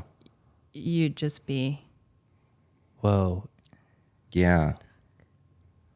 I think it's important too You to wouldn't like evolve. Yeah. Yeah. Exactly. Stagnant. I think it's important to like honor and respect like even just like the small forms of demons like jealousy and stuff, and you respect and honor your feelings as part of being human, you know, like you were saying, but to be conscious of it, right? Because it's like a lot of times you don't think of like, I'm jealous of what this person has. You don't think of that as like, I need this thought out of me right now, you know? But I feel like the more that I start to think of it, I try and catch these thoughts earlier, you know, and be like, I don't even need to think like this, you know? Like that, this thought sounds so tiring right now. Like, screw that. But That happens a lot for me. yeah. Something that was coming up is I just did this episode with Father Mark Omar. And the priest you were it's called Jesus. The episode's called Jesus Loves You. But anyways, super cool thing he told me. He's like, Taylor, he's a really biblical dude. And he's like, Taylor, and I'm going to try to paraphrase what he said. He said, in the beginning, right? When it was just the Lord. And you imagine just emptiness, whatever. He creates the most incredible angel, most powerful angel, Lucifer. Yeah. And Lucifer means bringer of light. And I didn't know that. And I was like, wow, that's a beautiful name. Most It beautiful really name. is. So, and then there's all these other angels below, right? He was God's And- most powerful, correct? Yeah, most powerful. And all these other angels. And then Lucifer one day is like, fuck this shit. I'm going to be God. And so he takes other angels with him. Yo, we're going to do our own thing, right? And then there comes this point where there's all these good angels, there's all these bad angels, whatever. I don't know what this realm even looks like. I have no idea. But he's like, Garden of Eden. And he's like, what are the two beings called in the Garden of Eden? Adam and Eve. Adam and Eve. He's like, so then there's Adam and Eve. He makes this beautiful little space. It's Adam and Eve. And he calls in all the good angels. He says, watch Watch what's going to happen. Wow. I want you to watch, okay? There's these two very pure beings, and there's a tree, and they know not to bite from the fruit on this tree. And just watch what's going to happen. And they're all watching, and then a snake starts slithering in. Yeah. And he's like, yeah, watch this snake. And the snake slithers up and tells them, bite from that fruit, you know? And they do. And all of a sudden, separation and duality takes place and manifests. And the lesson for all the angels was like, you know, take a look at what these fallen angels are doing. They're dividing. They're creating control and greed. They want power over others. And this is not how I want you to be. I just want you to be pure and loving. And it was like the movie for all the angels to witness that, yes, this is how the other side is going to be. Totally. It was really profound. I was just like, now, how that happened or how that manifests, I have no idea. But like, whoa. Wow. It's really interesting too, like for people as they're navigating their spiritual journeys, because, you know, this Luciferic being is just so intelligent and crafty and transformative. So You can actually see, like, try and look for this same phenomena going on within people and groups of people, right? When you're trying to find the spiritual path that works for you. And I was just reading my Bible the other day. Nice. really? I just do that sometimes now. I love that. And I just loved, because in some of my trips and visions, I do see these entities that were from the Mesopotamian area, Okay. Babylon. And so I was reading the book of Daniel to get a little light on what was going on in Babylon, like what's happening. And Babylon was actually this really, from what it sounded like for the brief chapter that I read, really flourishing, vibing civilization, a lot of abundance, a lot of prosperity. And it didn't seem that, you know, the God of the Hebrew Bible had really any ill will towards this civilization until one of the kings he commanded that this giant structure be erected of him, and having all of the people in Babylon then be forced to worship him. Oh. Is this the Tower of Babel? No, it's Nebuchadnezzar. Oh, Nebuchadnezzar. Nebuchadnezzar, Nice. something like that. Nice. And so everything was fine. They were all thriving. Yes. Great for the whole, for the kingdom, until he was like, no, it's me. I deserve all the Whoa. praise, all Yeah. the worship. It's me. Come worship me. And then I think the God of the Hebrew Bible just was like, fuck you guys. And then, yeah. Is Shadrach, Meshach, and Abednego? Is this the story? Were they like thrown into the yeah. fire? I have no yeah, idea. Daniel. And there's the fourth man in the fire. Yeah. Super cool. Super cool. I think it's such a Yeah, Daniel was like, I'm not doing that. it's such a powerful story. Like, I feel like this is a big part of the game. Like, part of being human is that desire to take credit. Oh, for sure. And I feel like, speaking for myself, it's been one of the biggest Yeah. kind of like thoughts I've had, right? And we're human. So I don't know if it's possible to get rid of 100% of the ego. I don't think that it's. And I don't know if it's what I we're don't called think to you do, can get you know? rid of it. Yeah. I was just watching some stuff from Matthias de Stefano, and he's talking about how your ego is your son of your universe. Yeah. And we're just Yeah. trying to make it Oh, I love healthy. And kind of dance We're with not it. trying to. Yeah. He's like, there's Tame a it. lot of spiritual communities that have been like, destroy the ego. Then Yeah, you're kill the ego killing is your the son, worst your thing power yeah. center. Yeah. So Well It's dumb. said. just about getting it not feeding too much and Yeah. not Domesticating dimming too it. light, Yeah. too small. I really like that you brought up that story of Babylon, where the king was like, you know, because it sounds like he wanted the credit. You know, yes. Look at the city that I have created. Kingdom. Mine. More. My name. I feel like a huge step, you know, like I'm a male, I'm not a female, so I don't know what this is like for on the feminine journey, but on the masculine journey, I feel like one of the biggest rungs to become conscious of as you're trying to scale up. So for all the young men out there, just for you, right, is this desire to be the hero of your own story.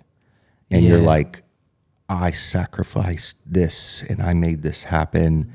And it was all from my doing. I feel like we could all kind of relate to a lot Yeah. of social media and how people post is like, Look at what I did. yes. And you know, there's ways to say, look at what I did in a positive way. But I feel like so much of us are like brainwashed into like Toxic. this negative way. Yeah. Yeah. And the thought that started coming through my mind was like not from me, through me. I You love know, that. You and say then that, yeah. and then, right, for all the young men, very, very. I would challenge you guys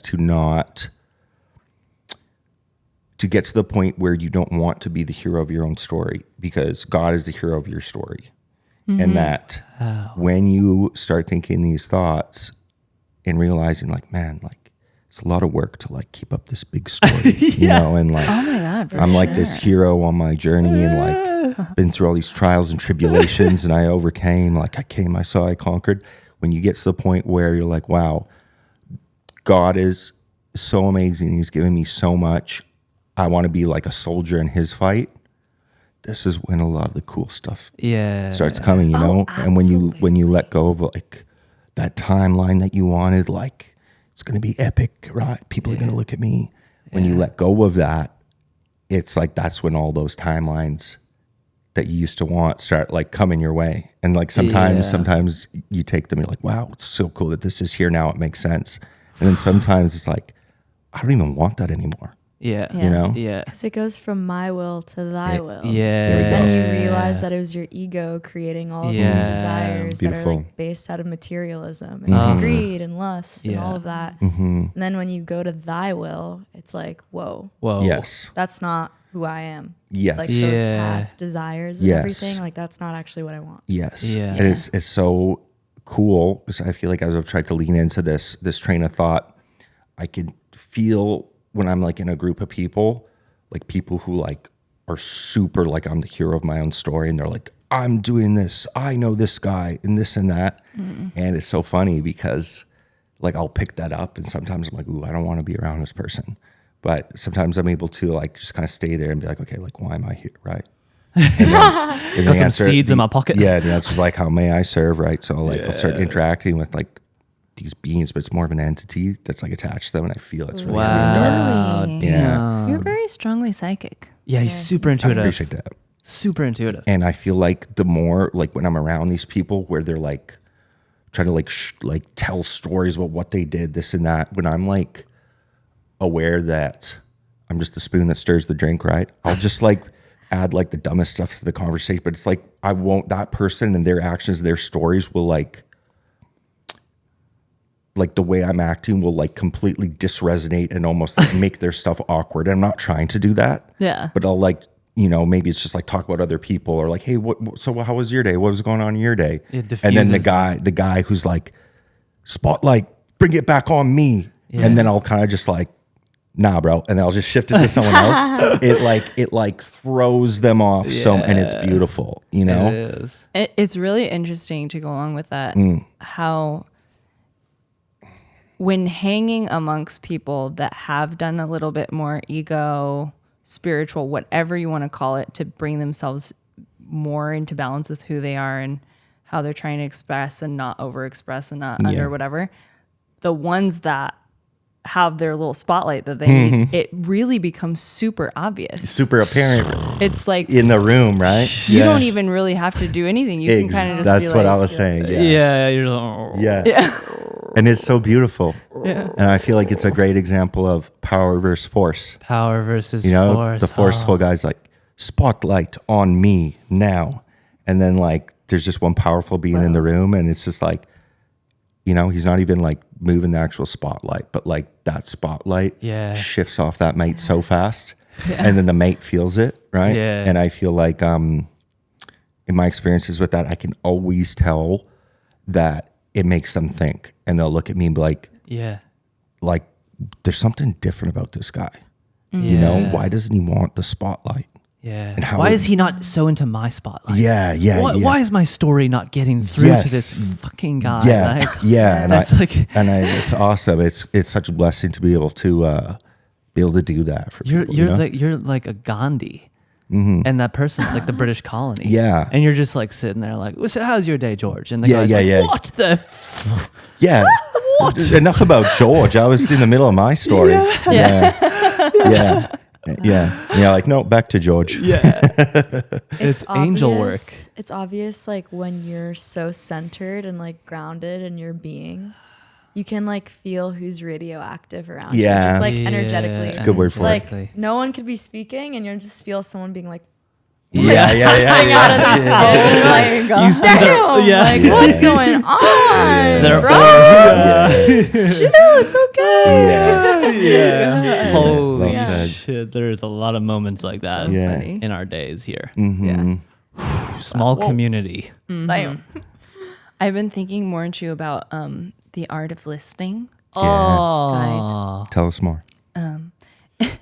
And it's cool, like I think when you're in your spotlight zone and you need the spotlight and you need to be heard all the time and you're the one telling all the time, you're actually missing so much of what the rest of the other pieces of yourself have to say. And like everyone has this little jewel of wisdom, so you're actually just kind of like fucking yourself over. Yeah. Because everybody has all these little pieces of information that could really help you if you're open to hearing about it. Yeah. You know, and so it was like a cool example.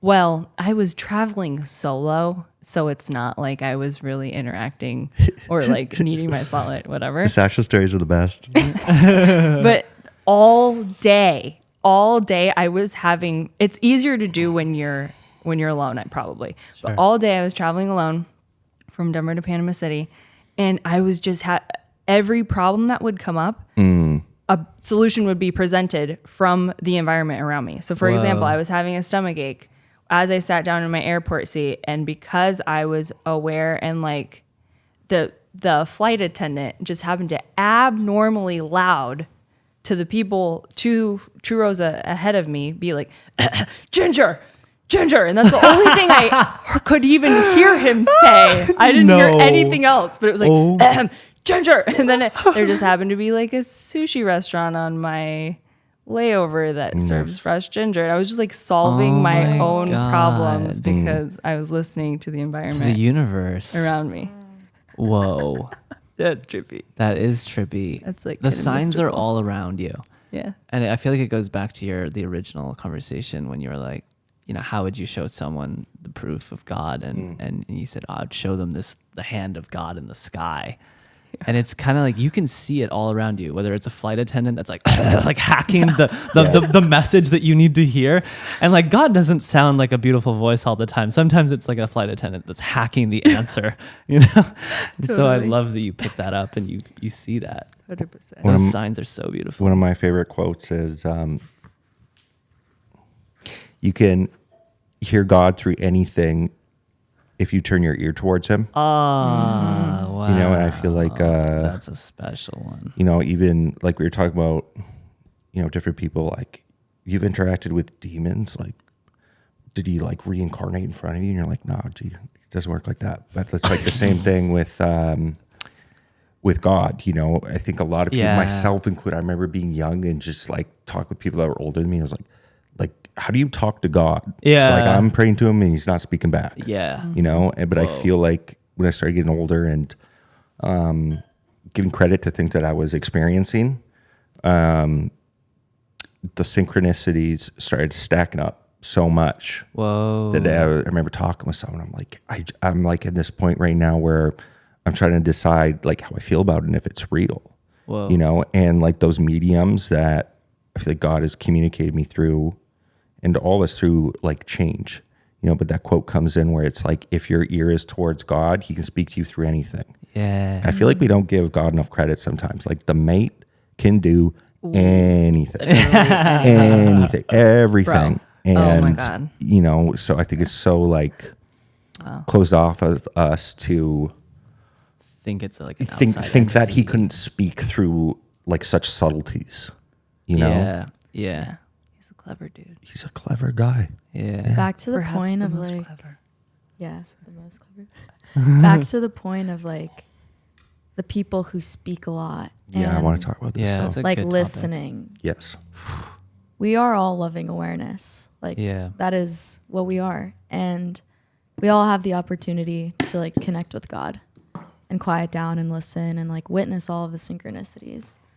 But a lot of us don't give the opportunity for that to happen because we are speaking so much and we're not listening. So like listening and becoming the observer is like so key. That ties into allowing space to unfold. Yeah. Conversation we were having yesterday. Yeah. Yeah. And like surrendering. Letting go of control. Yeah. Patience too. Yeah. Trust, Sometimes devotion. God doesn't speak right exactly when you want him to. But when he does, you're not going to miss it. Yeah. God willing. I remember one of the first books.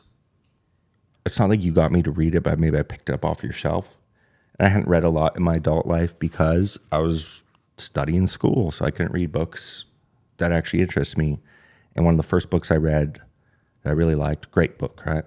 How to Win Friends and Influence People. Dale Carnegie. Yeah, Classic. great book to start with. I feel like for that time. It's just such a good book and very simple, and it's more or less just like, hey, if you're a likable person, like people will like you. Yeah, simple book. Yeah, and he talks so much about like listening in that book. Power of listening. Yes, and I remember that book like imprinted on me so hard, and like ever since I read that book, I would always just try and like as much as I can, just like, and it's almost like I'm almost saying it's selfish, legit, because I'll be like, I started realizing like, man, if you listen to people, they tell you the craziest shit, like about themselves, about their experiences. So it isn't like a giving way too, but like it's like double fold. Like you gain so much knowledge. And I remember too, I was in Ocean Sun Casino. Oh, right. Yep. Me and Taylor's second apartment. Humble abode. Yeah, our humble abode. There was a casino downstairs, which led to a lot of interesting experiences. Many. Wow. A lot of great nights. And I met so many people in this casino, like friends I've had for years, and all different kinds of relationships. And I got into a conversation this one night, and it was like this older dude and like loved putting the spotlight on himself. And I just read this book. So I was just like, didn't even think about it, but I just let this guy like talk my ear off for like 40 minutes. Wow. And like he had Oh my God. he had like a black card, like an Amex black card. I had never seen one. And he just like picked it up and like held it high over the table and dropped it. And it was like clang, clang, clang, clang, clang. Yeah. But it was crazy because it was so funny. And we were talking, which didn't involve me talking. It was just him talking about himself. And it was like 40 minutes in, and this guy like looks at me and he's like 65 or something. He's just like, bro, you're a really good talker and conversationalist. Right? And he offers me a job. Yes, I remember He offered me a this. job. And you didn't say anything.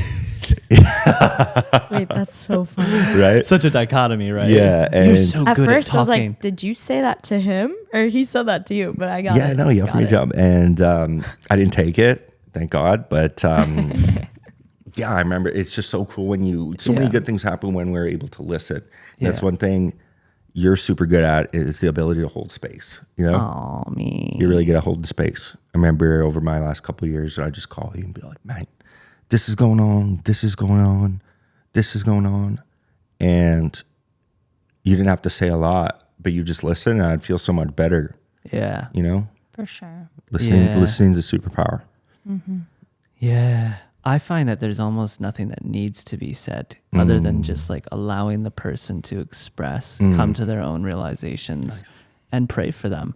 And sure, there's times to speak, but brevity is so powerful and not much needs to be said.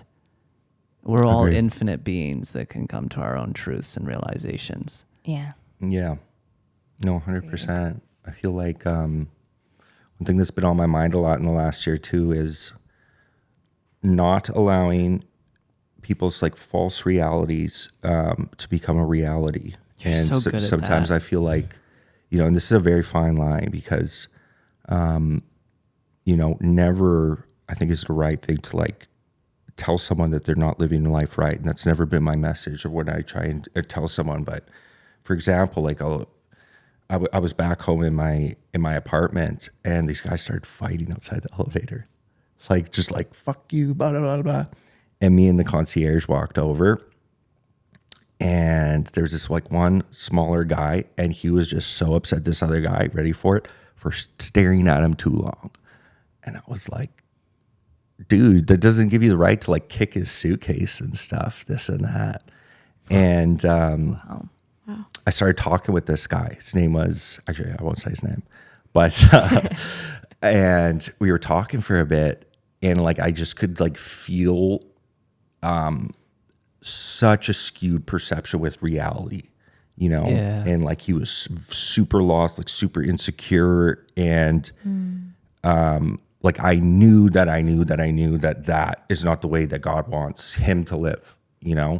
And I felt like in that moment it was my place to just like, and it was interesting because my other friend who had talked with this guy, I was like, what do you tell him when he comes up and complains about people staring at him?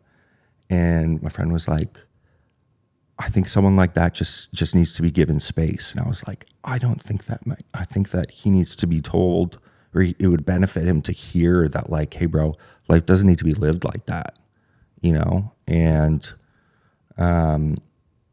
we had a really good convo, and I could like feel that it was my place in that situation to try and, you know, point out some of these things that like, hey bro, life's gonna be really, really hard if you get upset about some of these things, you know, and life's not meant to be lived like that. That's hell. You know, exactly. Wow. That is really cool what you're saying about like when you really feel that this is the time for you to speak like a truth into someone. a truth into someone, because I agree that it's not, I see in my own analytical judgmental mind, I'm a Virgo. We are very good at judging and analyzing and everything. And it's like, I got stuck for a really long time in that kind of piece of like noticing all the imbalances all around me everywhere, and realizing like it's really not my piece of the puzzle or my fight for all of these. But I do think that there are certain situations where it is yours to speak a truth that is ultimately being loving. Sometimes love isn't just fucking fairy dust and unicorns. Sometimes it's like you're hurting yourself, and it is my place to speak up. And that's really loving of me to do, because it's going to trigger you into perhaps looking at a piece of yourself that's hurting yourself. I feel like a good compass for it too is because, you know, it can be, like you said, like there's a right time, you know, right time, right place. And good word for it's like rightful condemnation. It's a very, Righteous. very slippery slope. Super slippery. But I feel like when I'll like debate in my head, like, is this am I supposed to be interacting with this person's timeline, you know? And I feel like the compass is like, am I doing it in a judgmental way for something I don't like in myself? Like, who am I doing it for? And I know, and like when I do it automatically and I feel so good, and I'll say like tough stuff to people, and they'll be like, we'll walk away and they'll be like, thank you, bro. That was a really good conversation. So when I'm going into it, I'll feel like so much that I'm doing it for them. And I'm not doing it for my beliefs, or I'm not doing it to like be seen doing it. Like, it's just me and that person. And I know that like, it's like this feeling that like, hey, from my past trials and tribulations, ready for it, I have the exact thing that you need. And I would be so happy to like share it. You know what I mean? Yeah, totally. And then you like pass it to them, and it's beautiful. That's and cool. I feel like that's like on the opposite perspective of like judging a person and it bothers you, and then you try and interact with their timeline. This is something that like I went through so recently, and it's so like top of mind. And there's a being here in Vinau that I would keep having these interactions with, and like this being would say something that would just throw a dagger of separation into the field, and it would just like kill the like harmony and joy. And I was just kind of shocked Tragic. because Lame. I love this. I lame. Sucks to be that person. And like I love. just kidding. No, but for real, It's true. true. Yeah. And so like it would hurt me because I loved them so much. Yeah. And like I have such an open heart for this being that it would always hit me so hard. And you're kind of watching the person shoot themselves in the yeah. foot, right? Yeah. And the way I've always described it is like I see this being punching themselves in the face. Mm. Like in my mind's eye, when this being like kind of throws this dagger into the field, I just like see that. And it's this, and it's a very common archetype that I feel in mankind, but it's a wannabe guru energy. Mm. And it's like it's a spiritual ego that comes up and comes out and like manifests and just like kills a chill vibe and turns it into, I'm telling you what to do now. Yeah. Yep. And it's not coming from the place of like, I'm doing this for you. Yeah. It's coming from the place of like, I'm telling you this because I know it's what's best for you, but it's coming from this egoic foundation. And it kept happening. And I was just like, it got to the point where like, I called it out 3 times. And on the 3rd time, and every time I almost cried, like, you know, telling this person because it's like so deep in me that I love them.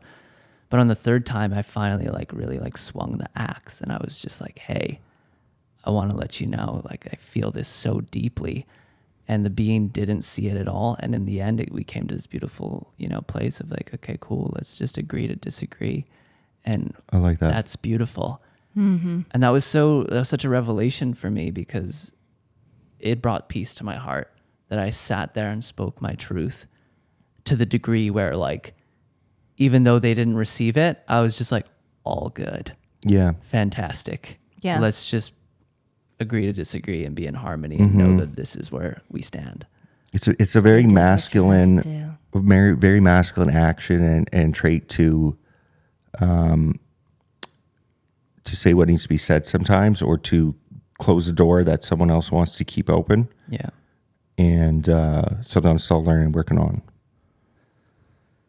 I feel like it's been happening a lot to me the last like 6 months specifically. Like it happened in Portugal where we were both dealing with a Luciferic Spiritual energy, serpent. like to the utmost degree, like ancient spirit, ancient being. Mm-hmm. And yeah, it's also a beautiful opportunity because you get to stand in your truth and like your light and be that reflection for them. Even if they don't receive it, it's like, I'm going to speak my truth and like what I'm feeling to you because, wow, like just to give you the reflection to also express how I feel. And that is a great example of a healthy ego. Exactly. We need our egos certain times when you are coming into my universe Yeah. and you're sending those Yeah. daggers into my universe. Yeah. I have to activate that ego within me Yeah. to say no. Yeah. And for me, it felt like an ego thing because I was going into fight or flight and I was feeling that sense of like being tested. And so there was a sense of like, okay, I'm just going to calm myself as much as possible. Go into this situation, speak my truth, no matter what the outcome. The point is to just speak my truth. Totally. And I love how you guys are too, like there's no tone within either of your guys' story of you really suppressing any anger. I think I have been around a lot of people, probably because I suppressed my own, where this anger is demonized. It's not spiritual. It's, Yeah. you know, Yeah. if you're feeling anger, there's something wrong with you. Right. You're not enlightened. Yeah. And I'm, It's so dumb. It's like rejected and repressed. It's so dumb. Yeah. And I believe that in equal parts, like, okay, we've suppressed our anger enough to even deny that it's valuable. On the other end, there's going to be anger eruptions and rages and temper tantrums because we've suppressed it and denied it and said Right. it's so I see an imbalance, whereas like you guys you're like, oh, there's something happening, there's ancient Luciferic spirit, I'm gonna feel angry, I'm gonna look into the intelligence of what this anger is telling me, Yeah. and then I'm gonna calmly transmute it and deal with it in the beautiful way that you did. And I think that humanity is in need of More of that. more emotional intelligence. Don't suppress it, but also, the crazy eruptions of volcanoes can be destructive. Yeah, and Well it's said. okay. Can we find a way to meet in the middle? Yeah. Yeah. It's beautiful. I thought of Jesus flipping the tables. Totally. Yeah. It's like, hey, here's a sage. Here's an avatar, God's son. Yeah. You could project upon that and call him a demon. Oh, he's a demon. He flipped the tables. Yeah. Oh, Why was he so violent doing why that? is he so violent? He could have hurt somebody, He's so emotional. I just read Susan Hawkins's book. Susan was the wife partner of Dr. David R. Hawkins. Hawkins to me is such a sage, and So cool. He flipped somebody off on the highway that was like slamming on the brakes in front of Susan when she was driving as they like passed by him. He just like gave him the middle finger, and Susan's like, "This is my favorite part about Hawkins. Like, this dude just didn't give a fuck. Like he would That's a give cool people story. the finger and like." He's a sage. Yeah. And then like another story was super cool. Like, someone knocked on their door, and Hawkins opens the door. It's his home in Arizona on like a little farmland. This is after he's pretty famous. He's written tons of books and like whatever. Someone knocks on the door, and Hawkins opens the door. And this guy's like, I'm looking for Hawkins, Dr. David R. Hawkins. And Hawkins looks at him and says, well, he's not home. And the guy says, but you kind of look like him. I'm not him. And he slams the door on the guy. Damn. And Susan was like, this is one of my favorite stories I've ever seen. Like, Hawkins didn't give a fuck. If he didn't want to see somebody and talk to them because he felt like, nope, I don't want to deal with you, he just said no, even if it was like slamming a door. That's a boundary. It's a boundary. It's a boundary. And it's incredible because you can project upon that and say, oh, that's so mean. Yes. Yeah. And it's like, no, man, that's just an aspect of Yeah. being a human. Yeah.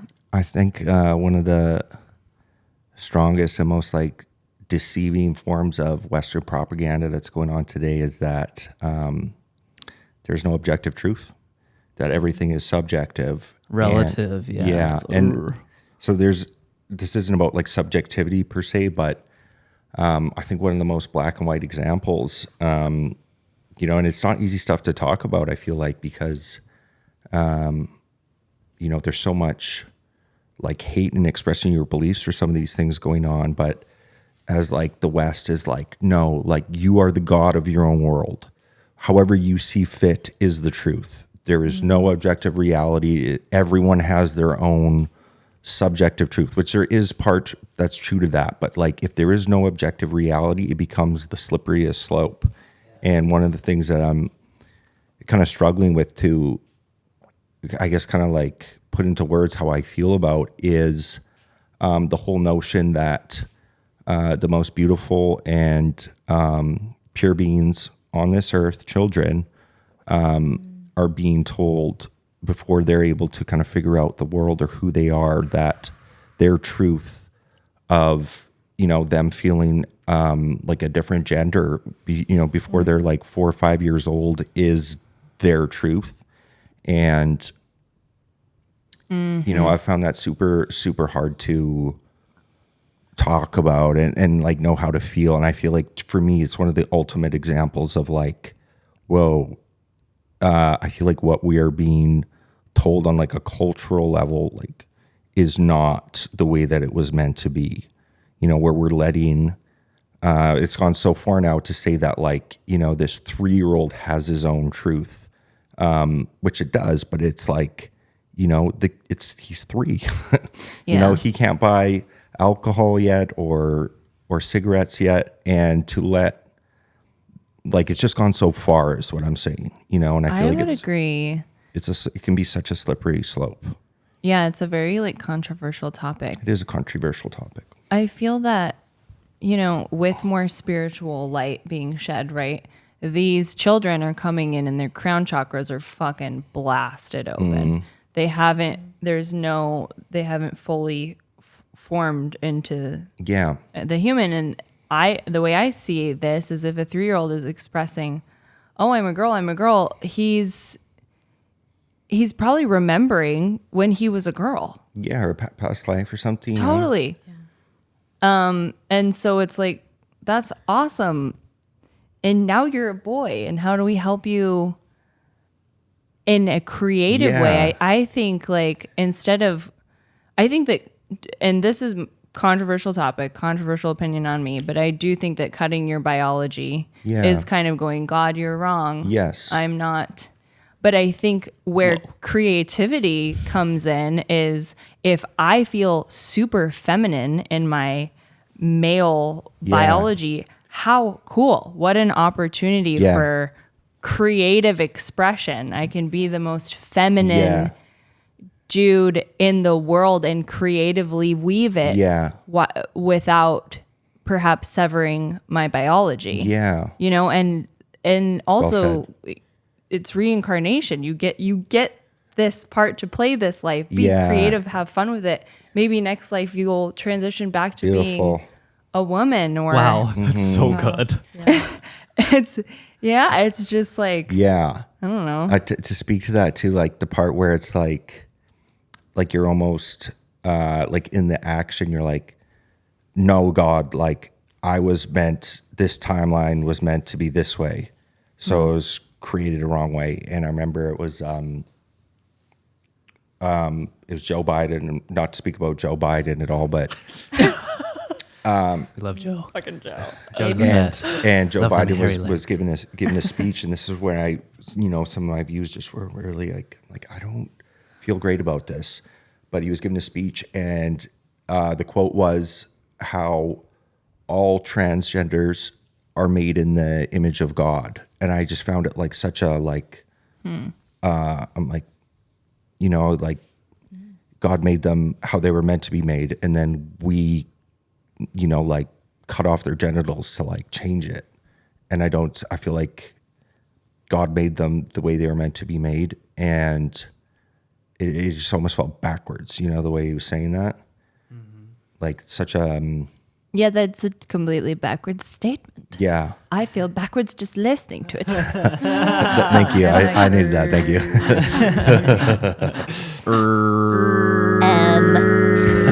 Can you say that again, Joe? With a little less Alzheimer's medication, I think you got it backwards. Trips on the steps walking up. You guys are funny. Yo, let's talk about the mental illness that is rampant throughout our White House. I shouldn't say our anymore. I don't really identify as our, but throughout that White House, not me. Oh God. Yeah. Do they need some shamanic healing? I think Should we, a dose of Aya or like 5? or 5 doses of Aya. Many. Let's get you some integration, bro. I think it's Let's call them all in for a ceremony. Yeah. Maybe we should pray. I feel like after this podcast is done, we'll all send up a prayer for Big Joe. Yeah, that's nice. Yeah, for sure. And sure. and all beings of Congress that Yeah. are in that world, because they're serving a function, and like they all want to be connected to God. And they're meant to be there because they're there right now. Yeah. Yeah. God bless them. Why don't we do a quick prayer right now? May it be so that all beings of Congress are able to see the light of the Lord and move past the right and the left, and be able to be on that sideless side of infinite love and peace that rests beyond the domain of polarizing left and right opposition. And may we all come to a place where we can live as brothers and sisters without borders. And if I might add just one positive thought, and be able to feel the discernment of their ultimate lack of capacity to handle these positions of power that they are in, and be able to step down and give it to someone else that might be able to better Serve them. serve the whole. And also we pray that you'd give strength to Joe Biden's legs, and that he wouldn't be tripping no more. Nobody wants to see Nobody that. wants a broken leg. That kind of tripping just isn't cute. Yeah.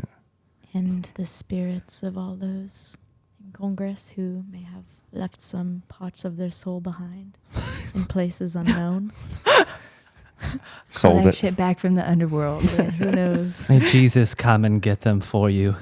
Bring Yeah. your soul fragments back. Yeah. Can we get the Archangel Michael on that, please? Oh yeah, wait. Call Archangel him in. Michael. all, Let's clean it up. all the archangels. It's a mess. May you please strike all of Congress with a lightning bolt of love. Oh, that was beautiful. Oh my God. Right? Amen to that. For sure. Can we just take a moment and appreciate the smell of Yeah. Oh, I see we Illuminate busted body out cream? some Aloha. Bro, rub some of that in. so beautiful. So, Aloha. These are my babies. Let's do the shameless plug. Aloha. Oh, I love that. Shameless plug. So Restore your Sasha, glow, raise your frequency, guys. one of the beautiful things that Sasha is doing is she created this incredible brand called Aloha. My babies. And I don't put anything on my skin ever. I've never done that. And then Yeah, one we're day males. Sasha came in. Yeah, We we're don't do males. that. We don't do that. It's too feminine, right? Yeah. Yeah. You don't want to glow. Or Yeah. positive My skin vibes takes care of from the itself. skin. and so it's so good. It feels so good to put it on my skin. Seriously, so dude. yummy. Do you want to talk about it and just a little bit like what this cream Yeah. is and like how beautiful it is? Totally. So Aloha, first of all, the word Aloha Yes, tell me. is the feminine form of the word God that was removed from the Hebraic scripture. So Elohim is the Hebrew word for God that was left in the Bible Like, to not be putting- translated, and they removed the feminine counterpart Eloah. Wait, wow. Yeah. incredible. So technically it means goddess. Oh, that's so beautiful. It is pretty. And I then didn't know so- that. Tell us about the other product as well. Oh yeah, so this is the Luxor oil. So it's blue lotus flower infused desert date, babasu, moringa, jasmine, and blue tansy oils. There are no added colors, fillers, parabens, sulfates, nothing that you can't pronounce in this oil. It's all natural, even that beautiful green color. And I was inspired by the blue lotus flower because, as you know, I really like ancient Egypt. And if you go, you'll see throughout all the temples, the blue lotus flower is literally everywhere in all their hieroglyphs. And it was used as a gateway to the divine. And so it gives you, when you distill it in this kind of oil blend, it gives just this magical, natural glow to your skin. And you just feel like a goddess. You know? Wow. You also have such incredible skin. It blows my mind. She does. Blows my I'm mind. a skincare junkie for sure. Really? Always Oh, have been. I love it. wow. I've loved it since I was a kid. I loved being Yeah. skincare. Way more than makeup. I was like skincare. I've used so many different skincares. I used to have like the worst acne ever. And Yeah. Dude, your skin is wow. So wow, good. she's Beautiful. come a long way. Yeah. But, A long way. yeah, just like ever since I started using the oil, my skin's been like glowy. And it, like after I shower, I put it on and it smells so good. And I'm like, oh, like I feel like a goddess. Like Amazing. literally. Yay! I'm glad to hear that. It's amazing. Yeah, and the blue tansy in it acts as a natural antibacterial, so it really is meant to restore and hydrate without oversaturating your skin, which might inflame, Yeah. a breakout or an acne Yeah. extravaganza. So why did you feel called to start this brand? Ooh, so this is a trippy story, and I haven't really talked about like it in its most. I have a Most. what do you call that? A list. Ellipse. In its most authentic Form. form, but I'm just gonna say, so I am and was a DJ, and I was working for a marketing company doing social media for products that I didn't care about. I didn't care. Deep. Also, they weren't good for the planet. They weren't good for the health Wow. of humanity.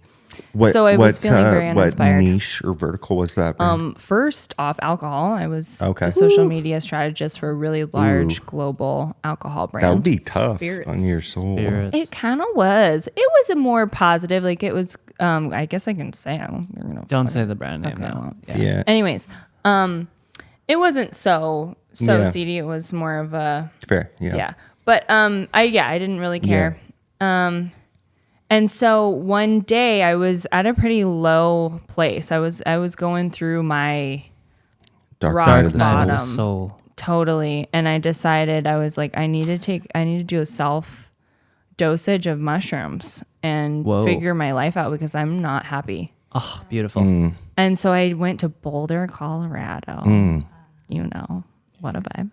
And I did a little solo mushroom trip, and that was the first time I had a full-on pineal gland activation, 360-degree Whoa. vision. That was the first time I interacted with what I would call my spirit guides, my corresponding entity, my team. Angels. Angels, for sure.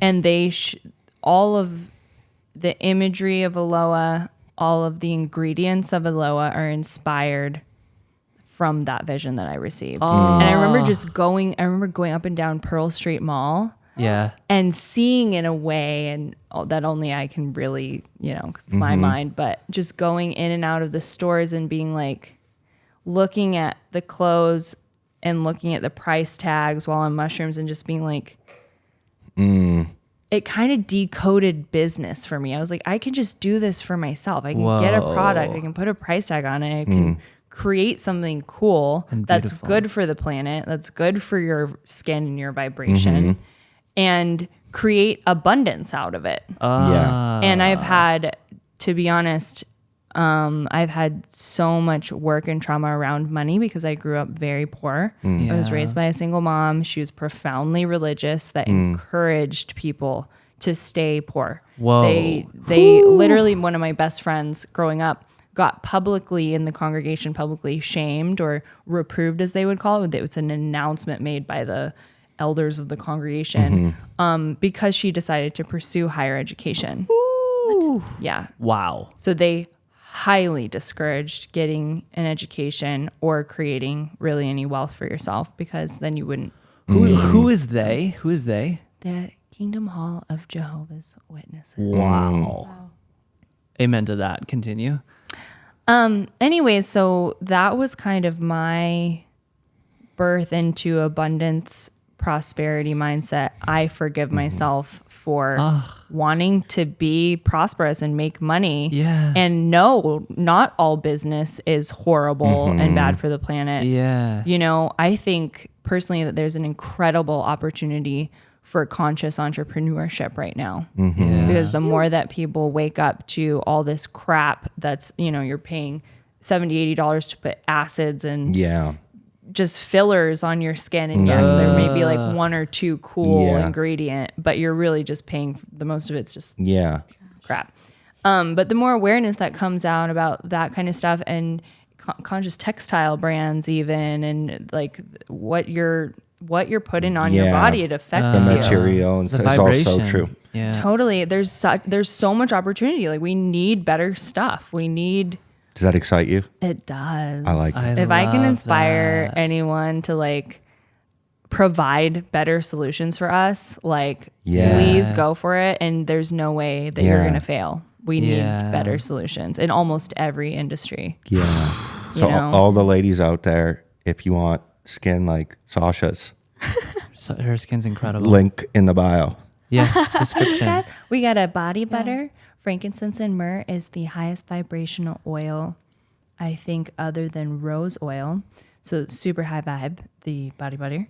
And then we have the Luxor oil, which is for the face. And then we have the bath salts, empath bath, because I'm an empath. And I feel best when I soak in some amazing scented salts that are from the Dead Sea. And also about frankincense and myrrh that I told you Oh a my couple God, days so ago cool. is the church. And when the priests go in for an Yeah. exorcism, they pull out their special kit. And that And one thing's of like the swinging. most important things that they pull out is frankincense and myrrh. Frankincense and Demons myrrh. hate it Demons hate it. because Yeah. it's so You put the- high vibrational. You put I this on like your that. body, you might be protecting yourself. from Absolutely. demons. Which one is it? I'm trying to dump that thing on me right now. I'm trying to shower in it real quick. Cure your demons with Aloha. Yeah, this is some good taglines. Totally. I want to say this too about like a year and a half ago when you first came to Vanau. We had like a little lunch date at Kaleos. Yes. And like I remember you so clearly. You were wearing your little like square glasses. Yeah. You were wearing like a Little tech nerd. t-shirt. Your little nerdy cutie. You were so Oh my nerdy. And God. I remember. I'm such a nerd. I wish I could have met this. Bro, she was so Wow. beautiful. And we were just connecting. Still is, you know?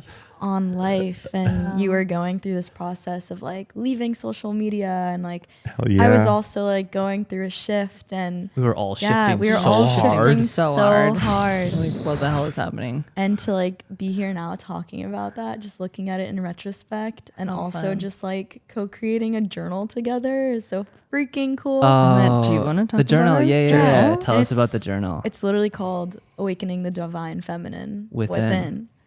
And yeah, like I guess we were both like brainstorming, creating like, dude, like what should we do? Like let's get inspired. And we had a friend that was really like helping us with mindset and like entrepreneurship, and he was like, wow, like you guys should collaborate and Devin? talk about this. Devin. Oh, we love Devin. Yeah. And yeah, like creating a journal is always like a dream of mine, because writing is something that really helped me growing up, and like when I started my spiritual awakening, like consciousness journey. And it's something that Sasha and I started talking about. We're like, dude, let's do this together. Like this would be so fun to co-create. So yeah, like a year and a half ago, it's been a journey. It's been Creating it's taken this so much journal. longer than I thought, but Yeah. it's also so much better than I thought it was Oh going my to God, be. same. And it's so beautiful. And it's beautiful. launching what, next week? Yes, yeah, next week. Link So in the bio. So the journal, like obviously the topic, the name of it is self-explanatory, but like, is Yeah. it something where it's a day by day? Like this is day one, you open it. Like how does it flow? Yeah, it's day by day. It's meant to be taken like at your own pace, but we definitely recommend consistency and doing it daily. But what I had noticed is I noticed a lot of manifestation journals were coming out. I loved manifestation journals. I've been journaling too, like since as long as I can remember. Yeah. And that always helped me create ideas, imagination. What do I really want? Yeah. What do I really want when it's just me and my paper? Yeah. Anyways, what I noticed was lacking was that a lot of these manifestation journals they were all very masculine. Oh. And they weren't, as nerdy as I am, and the flow of energy, I do believe that if you have a lot of trauma and a lot of pain and a lot of sort of negative, dark energy, whatever you want to say, stuck in your lower chakras, your upper chakras aren't getting the energy that they need Yeah. which is where manifestation comes from. It comes from your third eye and your Wow. connection to source. Yeah. So if you're not, able to get your energy flowing up there, your manifestations are going to take way longer if they even are able to come out, because you're going to probably constantly self-sabotage, which is what I did. Yeah.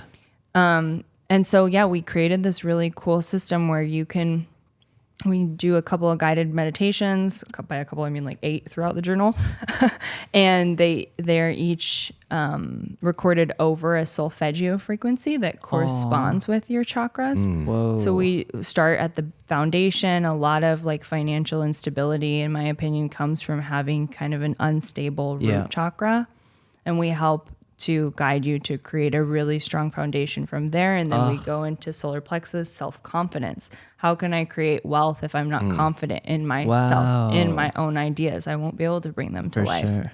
And then the heart chakra, relationship. So it's kind of like this nice Journey through the chakras. Yeah. journey through the chakras. Really good product. Yeah. Yeah. I can feel it. Yeah. I think it's going to be awesome. Yeah, it's really cool. It starts off with grounding and like establishing your sense of self and like humanness. And then you go into like all of the thick, like the shadow work, the inner child healing, and Yeah. then rewiring and like Inner child manifesting. healing, I cannot Huge. remember what Deepak was saying yesterday. It's just, and she was the one who really brought inner child healing. Oh, it's her medicine. It was like on my radar, but I feel like that's Claudia's like ultimate gift. Yeah. Aw. She's such a creature I love it. in the best way.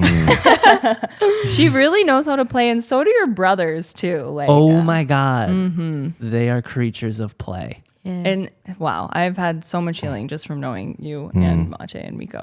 Yeah. I need to interject here. Yeah. I need to go on my laptop. Yeah, and send it. I really wish I could. I feel like we could do like 4 hours. Oh Yeah, we're But at it's- 222 right now on the dot. You see that, mate? Look at that. Yeah, I see it. I see Look it. at that. Lucky Crazy. number. 2 hours and 22 minutes. Holy. Beautiful. Super cool. Perfect timing. I Yeah, would- maybe yeah. we can always do another one whenever. Yo, Yeah, maybe we wrap this up. Should we? Yeah, So- let's wrap it up. Cool. Let's wrap it up.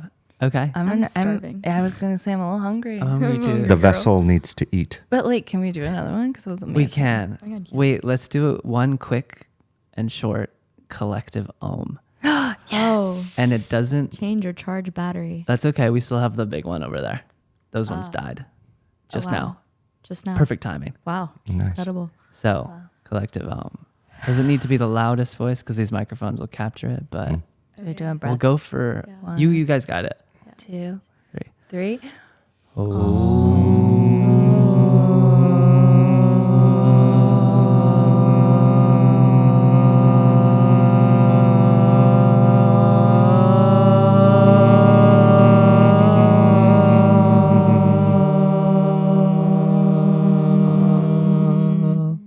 Wow, it got really holy at the end there. Beautiful. Damn. Yeah. I love you Oh, all. I love you guys. We love you all. Love y'all. Thank you all for listening. Thanks, listeners. Hope you're having an amazing, blessed day full of abundance and prosperity. time Now, to go. We're spending especially strong juju to all the rational, analytical thinkers and believers. We are. Oh, yeah. Extra special. Let's get you some magic in that brain. I believe that God is going to surprise you guys. God is good. God is good. Good is God. Strike Congress with that lightning bolt, Michael. yeah. Yes. Strike them down right now. Fucking send telling it to them. Let's go. I can see Michael just like, strike! All of Congress has been hit. Maybe that's why Joe Biden's been falling over so much, right? We need to get memes of when he falls. Happy Yeah. eclipse It's Michael season. just Yeah. Yeah.